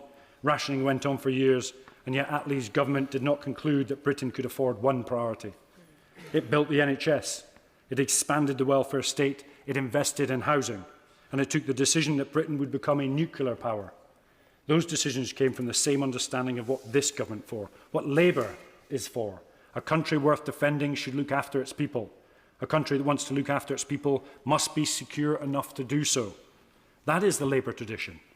It is also, I would argue, the British tradition at its very best. But somewhere along the way, we have stopped thinking like that. We begin treating defence, growth, energy, public services and social mobility as separate conversations. They are not. They are different parts of the same challenge. Whether Britain can still provide security, opportunity and resilience for its people in a more dangerous world. That is why I ultimately concluded I could no longer remain in government. The issue was never simply a defence budget. It is whether government was moving with the urgency the moment demands.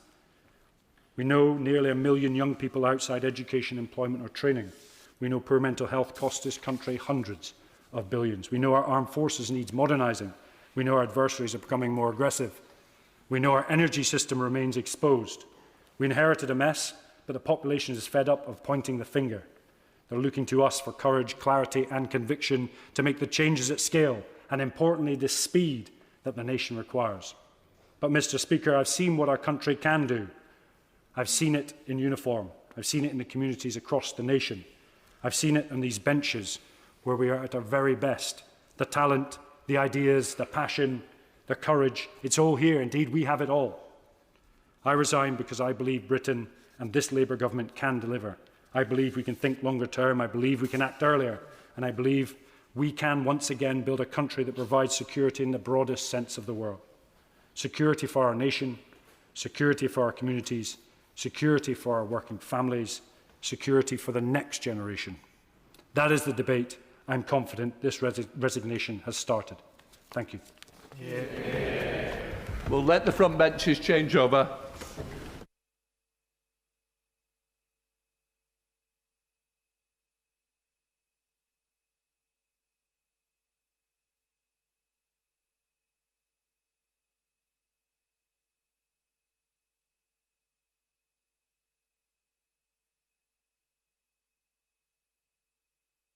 Point of order, Sarah Owen. Thank you, Madam Deputy Speaker. In February, the Women and Equality Select Committee concluded an inquiry into the health impacts of breast implants and harmful cosmetic procedures. We sent our report to the Department of Health for their response on the 18th of February, expecting a response on the 18th of April. We're 4 months on from sending that report. The official response is now over 2 months overdue, and we are still waiting on government.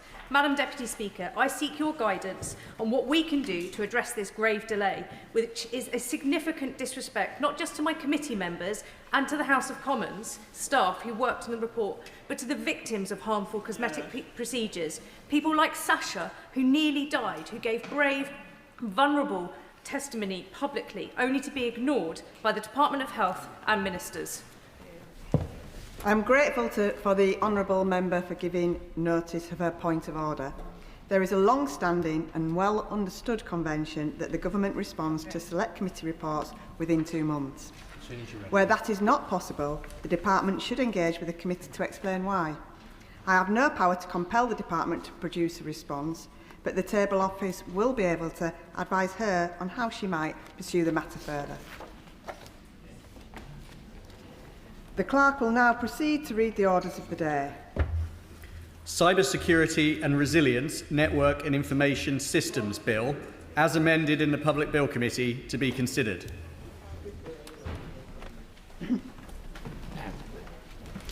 We'll begin with new clause 2, with which it will be convenient to consider all of the new clauses and amendments as listed on the selection paper.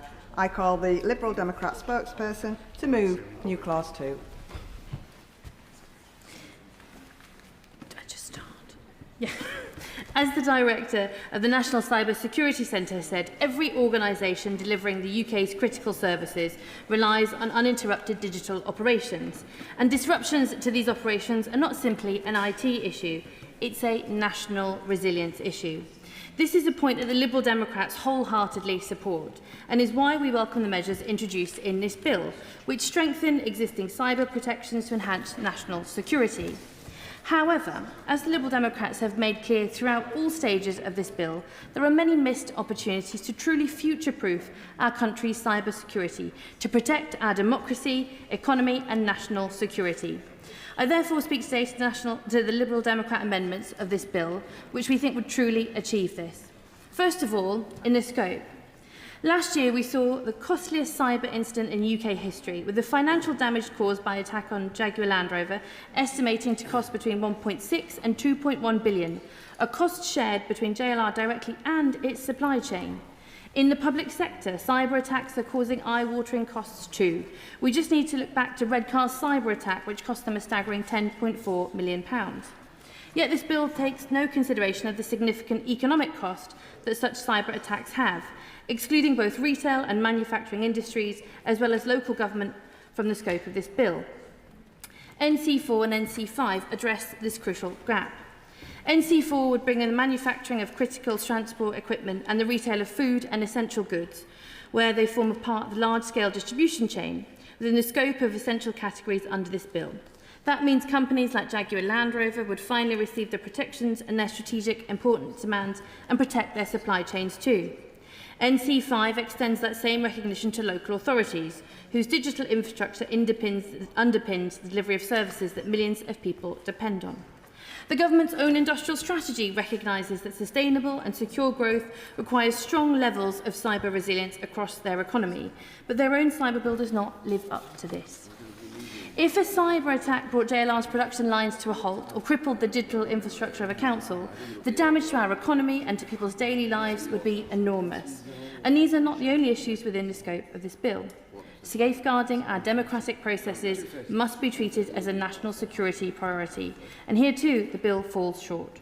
At a time when foreign interference in our elections is not a hypothetical, but a documented and growing threat, the government has chosen not to act. NC8 and NC9 would begin to change that. NC8 would designate the administration of elections and voter registers as essential services within the meaning of the NIS regulations, a straightforward recognition that the machinery of our democracy is as critical as any power grid or hospital network. NC9 would designate political parties as essential services for the purposes of cyber security, extending meaningful protection to the organisations through which the British people exercise their democratic voice. I understand that this bill is not a silver bullet for cyber security, but these amendments make a modest, targeted and entirely reasonable ask that vehicle manufacturing, food retail supply chains, local authorities, our elections and our political parties are brought within scope. And we can see the impact of the lack of action to secure online and cyberspaces by turning to online-generated fraud and scams. Fraud makes up 44% of all UK crime and online technologies, especially AI, are supercharging this. According to reporting in the Times a few weeks ago, research by Lloyds Bank found that Meta's social media sites are a starting point for 76% of purchase scams in the UK, with the value of losses to the UK customers estimated around 66 million in the last year alone. Not only does the government's fraud strategy completely overlook the role of social media giants and big tech in the proliferation of online scams, but this bill fails to explicitly address the risks that fraud and scams pose to critical infrastructure and organisations. This is especially striking considering the government's official statistics on cyber security breaches, showing that phishing attacks, aka scams, remain the most prevalent type of breach or attack by far in the UK. Amendment 1 would change this, amending Clause 8 to explicitly add risks arising from fraud to the list of security threats facing relevant digital services so that they can identify and manage these threats. That's also why the Liberal Democrats are calling for social media giants to be financially liable for scams originating on their platforms, for an online crime agency to tackle these issues and standardise AI labelling. And we must not forget that these threats do not fall solely on large institutions and critical infrastructure. Small and medium-sized enterprises are on the front line of cyber crime, disproportionately targeted and too often without the resources or expertise to defend themselves.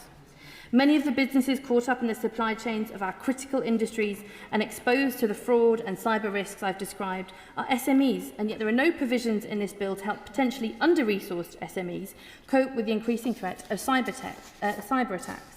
NC2 would require the establishment of a dedicated cyber security support services for those businesses. For the Liberal Democrats, backing British small businesses means making sure they are not left to face these threats alone. The Liberal Democrats have also tabled a series of further measures that would make this legislation fit for purpose over the long term. A law is only as good as its enforcement, which is why we're pressing for board levels of accountability for cyber resilience under NC10, regular proportionate testing of systems under NC11, and more frequent government reporting every 3 years rather than the 5 under Amendment 2. Last week at London Tech Week, when surrounded by experts across the industry, one thing became clear. We think technology is moving quickly now, but with the growth and development of AI, Madam Deputy Speaker, this is the slowest we will ever see change happen again. And that is why we need this framework to evolve, which means reviewing the security risks posed by foreign-linked critical suppliers under NC3, modernising the outdated Computer Misuse Act under NC6, and assessing whether regulators have the resources they actually need to do their job under NC7. These are not radical tasks. They are basic conditions for a cyber security regime that works today and will continue in the future. But if there is one amendment that cuts to the heart of this bill and what that should be about, one that asks the fundamental question about Britain's place in a contested digital world, it is the question of digital sovereignty.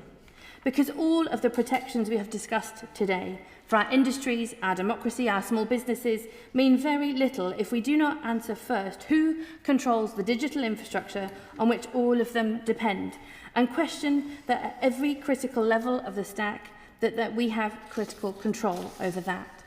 This is something echoed loudly by the industry itself. A study by CIVO, a UK sovereign cloud provider, found that 83% of IT decision makers in the country worry about the impact of geopolitical developments on their data sovereignty. And when you look at the numbers, it is not hard to see why. Around 55% of central government organisations report that over 60% of their estate is on the cloud, and the vast majority of that is with just 2 providers, both of them American.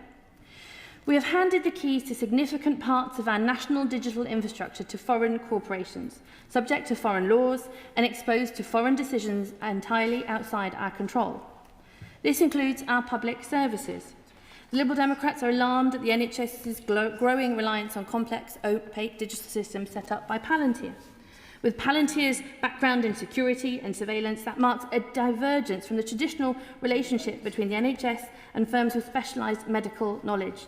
And the procurement process for the federated data platform awarded to Palantir in 2023 is worryingly opaque.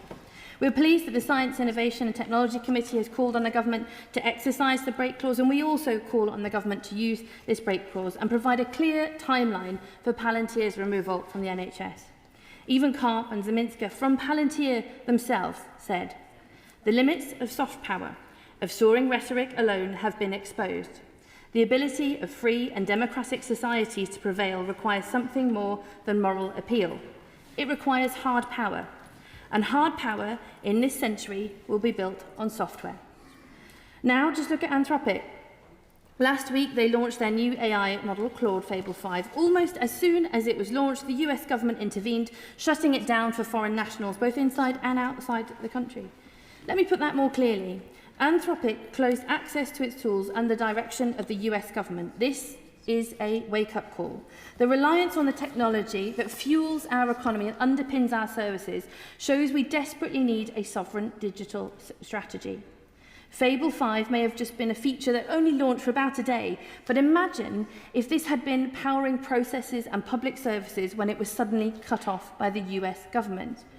Crucially, this is also about backing British tech as well as working internationally. A collaborative sovereignty would make us stronger partners globally. That is why we've tabled NC13 and why we'll be urging this House to vote in favour of it today. This new clause would require the government to establish a digital sovereign strategy, one that sets out clearly how ministers will assess, manage and mitigate risk to the security and resilience of our critical systems, and one that places British tech procurement at its centre. The honourable member give way? I'm happy to give way. Thank you. I do thank you for giving way, and I recognise the importance of sovereignty, but there are real challenges. So if the member considers something like Taiwanese chips, how would we deal with their prevalence in our tech market? I thank the honourable member for his question, but I think this is why we need a strategy. We need to be clear about what priorities the government is making in terms of procurement. We've heard from the National Audit Office that it's often cost, but cost at what cost? What actually do we value when the British government are looking at their suppliers? There has to be a real strategy around that, and that conversation has to be had so that direction is clear, whether it's hardware, software. And of course, working internationally is vital, but being clear about what is important for us, especially in that tech stack, is also an important question. And that's the thing. It is about our security, resilience, but also our economy. To strengthen those developing technology as well as using technology, it's about working together internationally, knowing we have the resilience to look after and to trade our technology stack. I will give way. Thank the Honourable for giving way. And it is about our security, it is about our cyber security, it's about our resilience. It's about the fact that Belfast, for instance, within a 3-mile radius of Belfast, we have some of the best cyber security resilience in the whole of the United Kingdom. It's about that. It's about the 2,750 employers. It's about the £258 million direct GVA. So does the Honourable agree? As well, in relation to our amendments, I think we've got to also recognise that powerhouses like Belfast must be fully integrated into our national cyber strategy. Does the Honourable agree with that? And will she put on record that that's the sort of things we should be aiming for? I thank the honourable member for his intervention. And absolutely, this is the thing. Across the United Kingdom, including in Northern Ireland, there are incredible tech firms and British tech firms, many who have said to me that we are they're procured by other governments and around Europe, around the world, but yet they find their own British government is not using their services or getting the value out of that British technology here, developing our skills, jobs. So absolutely agree with that. We also welcomed the government's hardware strategy announced last week, which at least acknowledges the importance of British procurement. But acknowledgement is not a strategy. NC13 would make it one. And I am pleased to say it's drawn support from across this House. In an increasingly unstable world, the case for British digital resilience, British technology and British sovereign capability has never been stronger. And so I urge members to support this and vote for this clause today. Madam Deputy Speaker, cyber security is no longer a technical matter confined to server rooms and IT departments. It's a question of national resilience, economic strength and democratic integrity. The bill before us takes important steps, but important steps are not enough in today's digital age. With these amendments, we have the opportunity to close the gaps, broaden the protections and build a framework that is genuinely fit for the digital age. Thank you. Security support for SMEs. The question is that new clause 2 be read a second time. I call the Chair of the Select Committee, Dame Chionwara. Thank you, Madam Deputy Speaker. And it is a pleasure to follow the member for Harpenden and Berkhamsted. Now, I would like to start by making 2 relevant declarations of interest. I worked for the Office of Communications before entering Parliament, and I am currently a Fellow of the Institution of Engineering and Technology. And Madam Deputy Speaker, you may have heard me mention on occasion that I was an engineer before coming into Parliament. And as such, in 2010, I was desperate for issues around technology to come up in Parliament, a subject I actually knew something about, but they rarely did so. In the intervening 16 years, however, things have changed. And now technology issues such as online safety, such as Wi-Fi on trains, such as sovereign technology, such as InfoWars are raised regularly. I welcome the increasing role of technology in all our constituents' lives, but this must go hand in hand with rigorous cybersecurity to protect against threats from both state and non-state actors. As I highlighted in my speech at second reading of this bill, currently the UK's only cross-cutting cybersecurity legislation is that inherited from the European Union. The previous Conservative government failed to update these regulations, leaving us working under an outdated framework.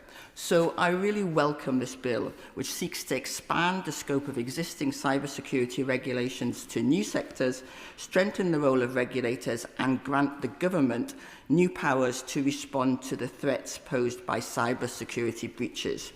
We are only as secure as our weakest link, but I'm afraid we still have a number of weak links left.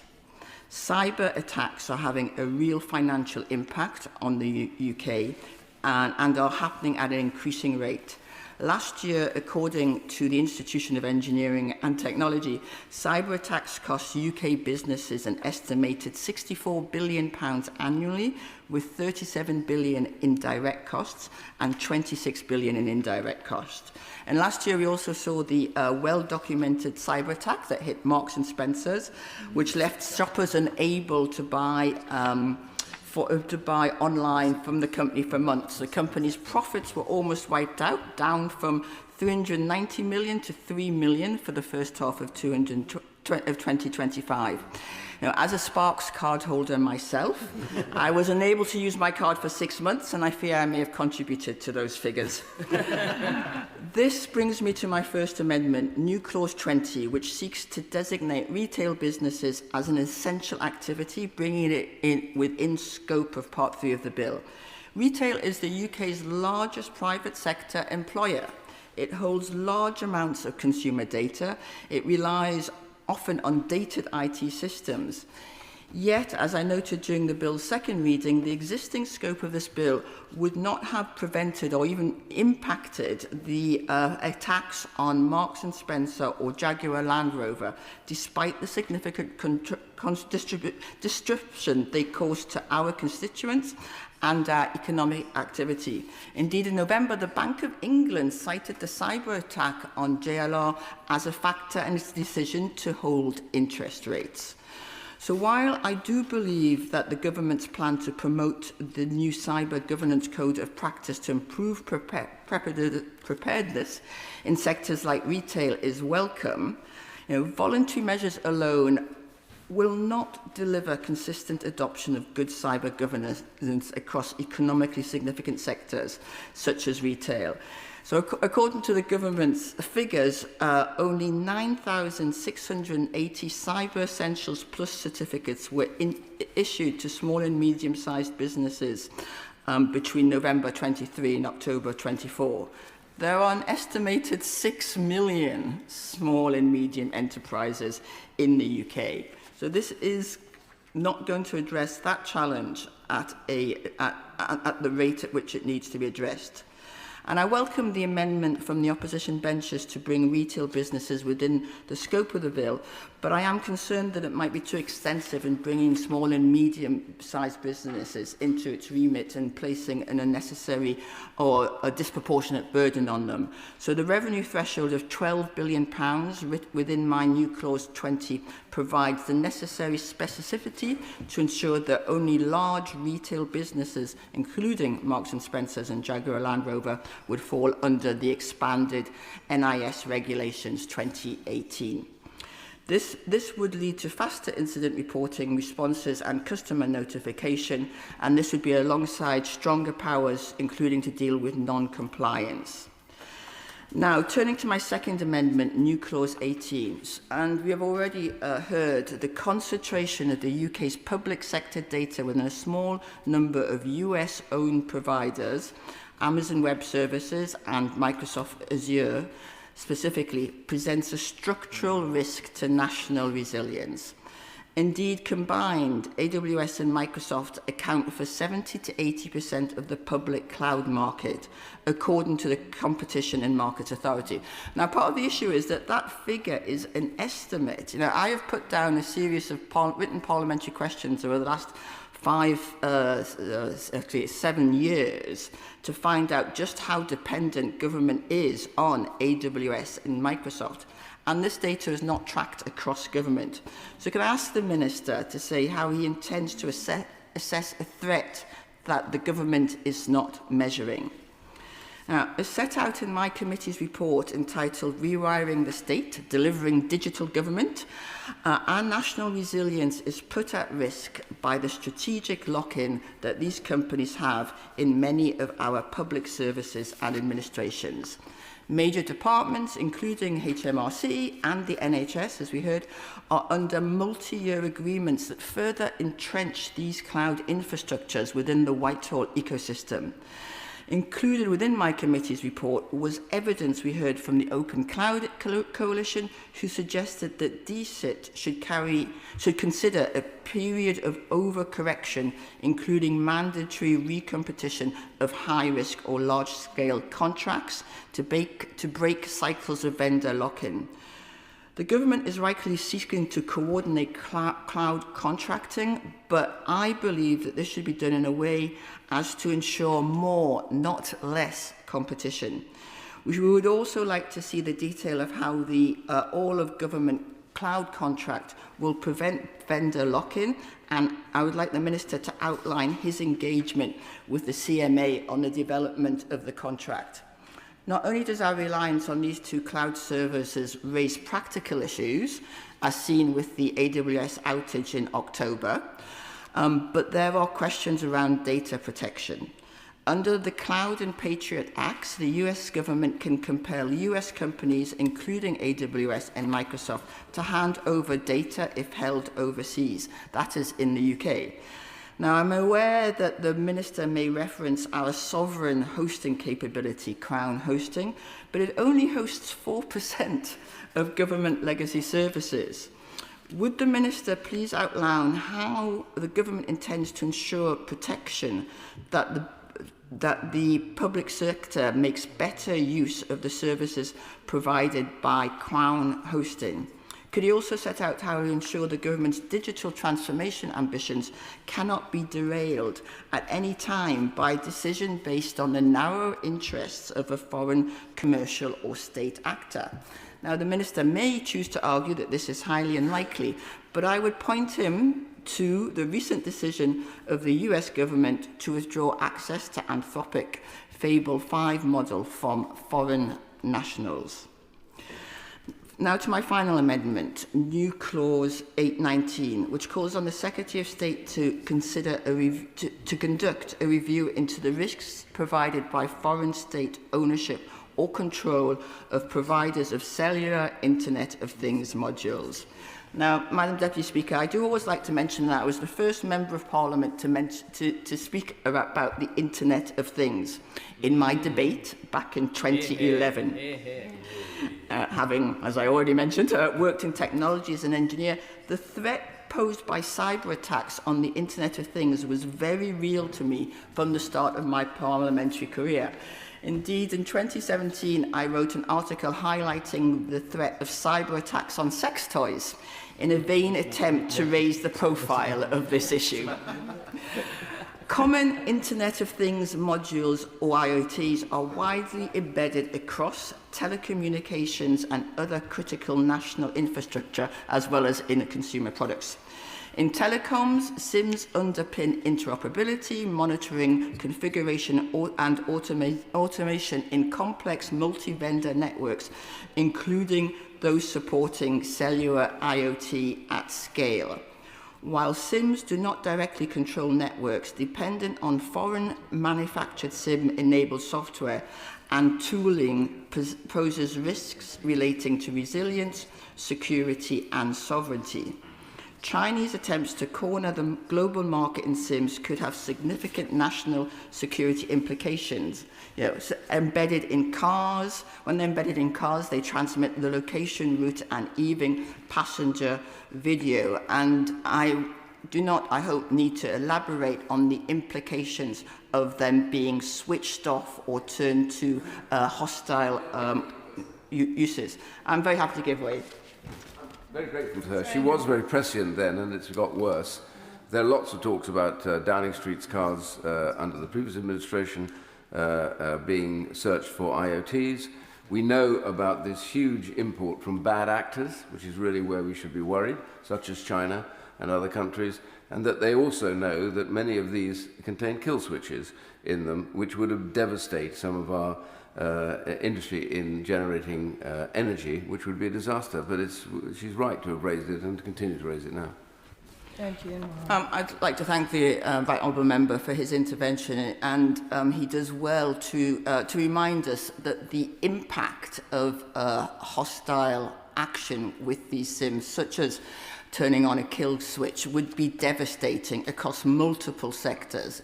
Potentially the consumer sector, but also security, automotive, transport, finance, and that is why it is so important to consider it. And I would particularly like to draw the Minister's attention to the list of the US's Federal Communication Commission, so that's their equivalent of Ofcom, their list of equipment and services covered by Section 2 of the Secure Networks Act. Now, this list dictates what technology is legally permitted to be authorised for import and sale in the US. Many companies on the list are owned or controlled by the Chinese state. And I'd like to thank the Minister in the other place for meeting myself and my honourable friend, the member for Dunfermline and Dollar, whose amendment I'm also supporting, and hearing our concerns around the supply of IoT devices. But it was unfortunate that the Minister did not see the need for action. And this is particularly true given that, as I've just said, the US have taken action against Chinese-made goods. And during the recent trip of the British-American Parliamentary Group to the US just last week, we heard that there's likely to be further action taken against cellular IoT specifically. And that could see UK products therefore banned from import into the US if they contain these cellular IoT modules. And we've seen a rapid growth of those devices across, as we talked about, transport, but also energy, water, important to mention, and also health, really important. I'm concerned about the ability of our domestic British businesses to export into the US, given these restrictions, as well as the impact on our security. So I would be grateful if the Minister could set out whether he is looking into this concern. So, in conclusion, Madam Deputy Speaker, as was eloquently emphasised in the personal statements made by the recently resigned Secretary of State for Defence and Veterans Minister, the first duty of government is the security of its citizens. That is true when it comes to our armed forces and our defence in the real world, as it were. That is also true when it comes to our security in the virtual world. And those two overlap so much more than in the past. I welcome this bill, but I have real concerns around the need to bring retail businesses such as M&S under within its scope. The concentration of the UK's public sector data within a small number of US-owned providers and the implications for technology sovereignty which it raises, and also the risks posed by foreign state ownership of providers of cellular Internet of Things modules. I hope the Minister will address these concerns and deliver the cybersecurity and resilience our constituents deserve. Yeah. Sir Ian Duncan-Smith. Madam Deputy Speaker, it's always a great honour to follow the Honourable Lady, who talks common sense most of the time she gets up which may be one of the reasons why she's still on the back benches. It's not much achieved. It's not much. If we listen more to those who know something about things, we'd obviously be better off in this Parliament than talking as though we know things, which is invariably wrong. And it is the greatest threat that we face, that bad actors out there are using now this level of technology to get across countries like the UK, but other countries as well. But we somehow here, and it's not a party political point, both governments have failed to face up to this to the degree they have, which is why this bill is welcome, but it's not everything, as she says.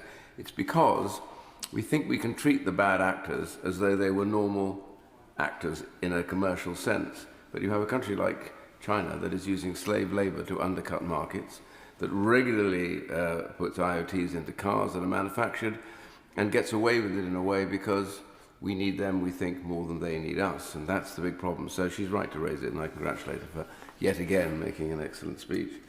Now, Madam Deputy Speaker, I beg to move in due course my amendment on anti-refoulement to the Cybersecurity and Resilience Bill. The reason I do is because there is a good bill, but there are bits missing and others skated over. And I think this is one of the areas that we will come again and again to regret that we haven't done more about this, which is essentially British citizens abroad ending up under the rule of governments that do not believe in the concept of freedom in front of the law, or for that rate anyway, a fair trial as part of that process of habeas corpus, which is, as I say, an English common law right that has gone around the world.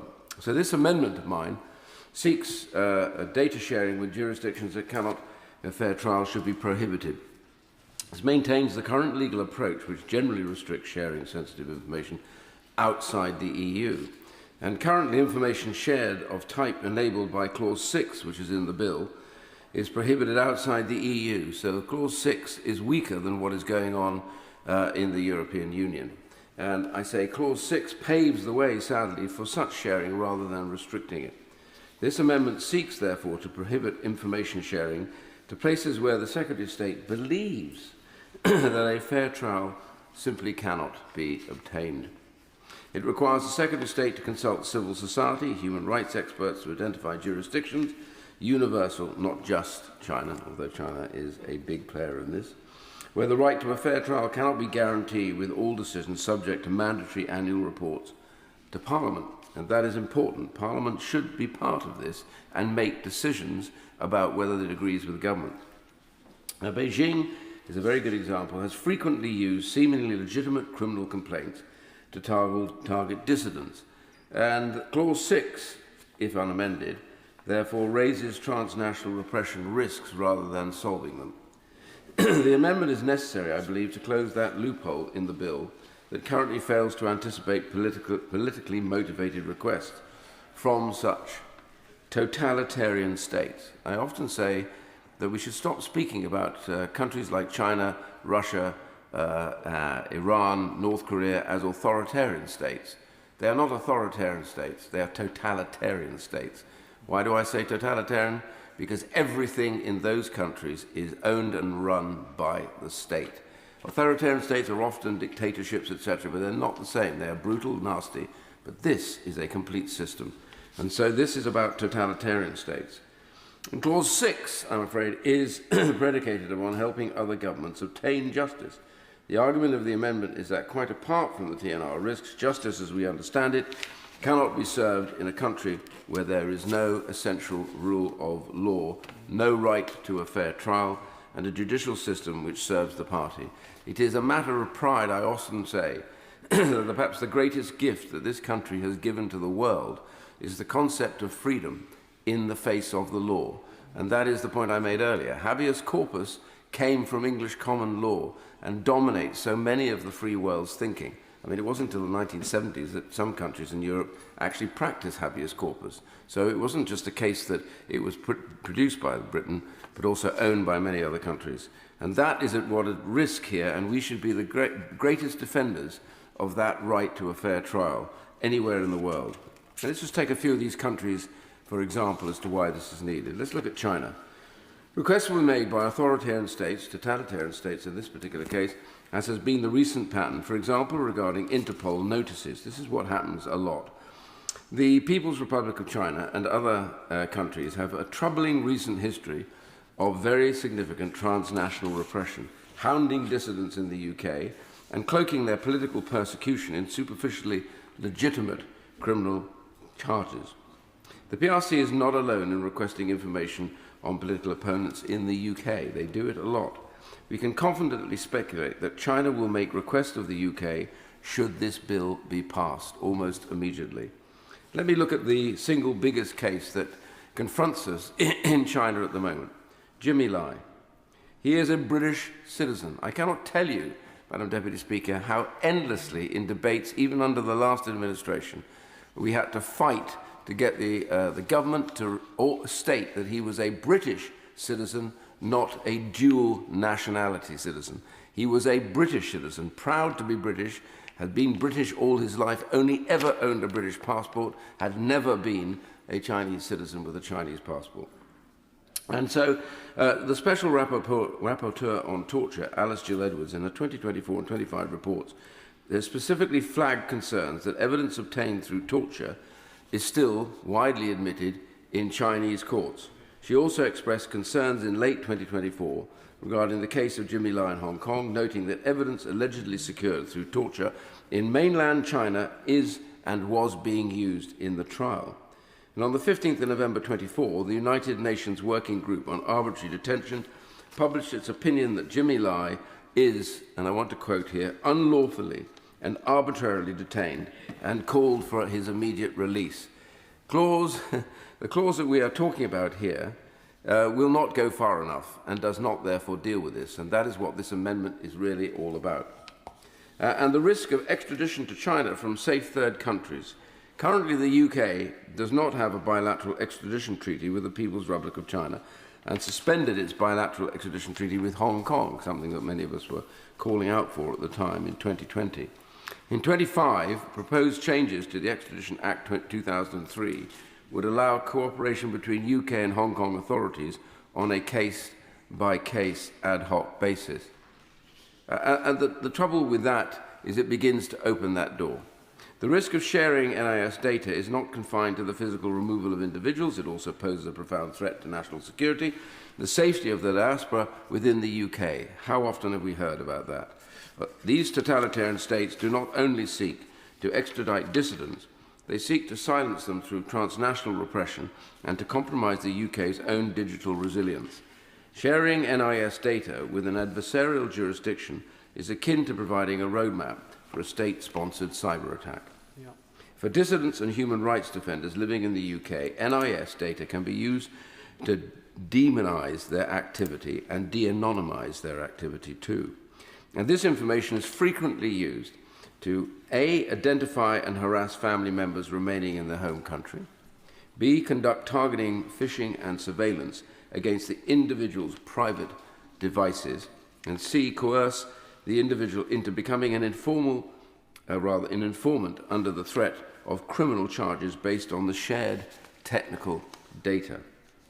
Let me just deal with another case, Ryan Cornelius in the UAE. Ryan Cornelius is yet again a British citizen who has been arbitrarily detained in Dubai for 18 years, despite well-documented evidence of an unfair trial and inhuman treatment. Ryan's detention has been found arbitrary by the UN Working Group on Arbitrary Detention.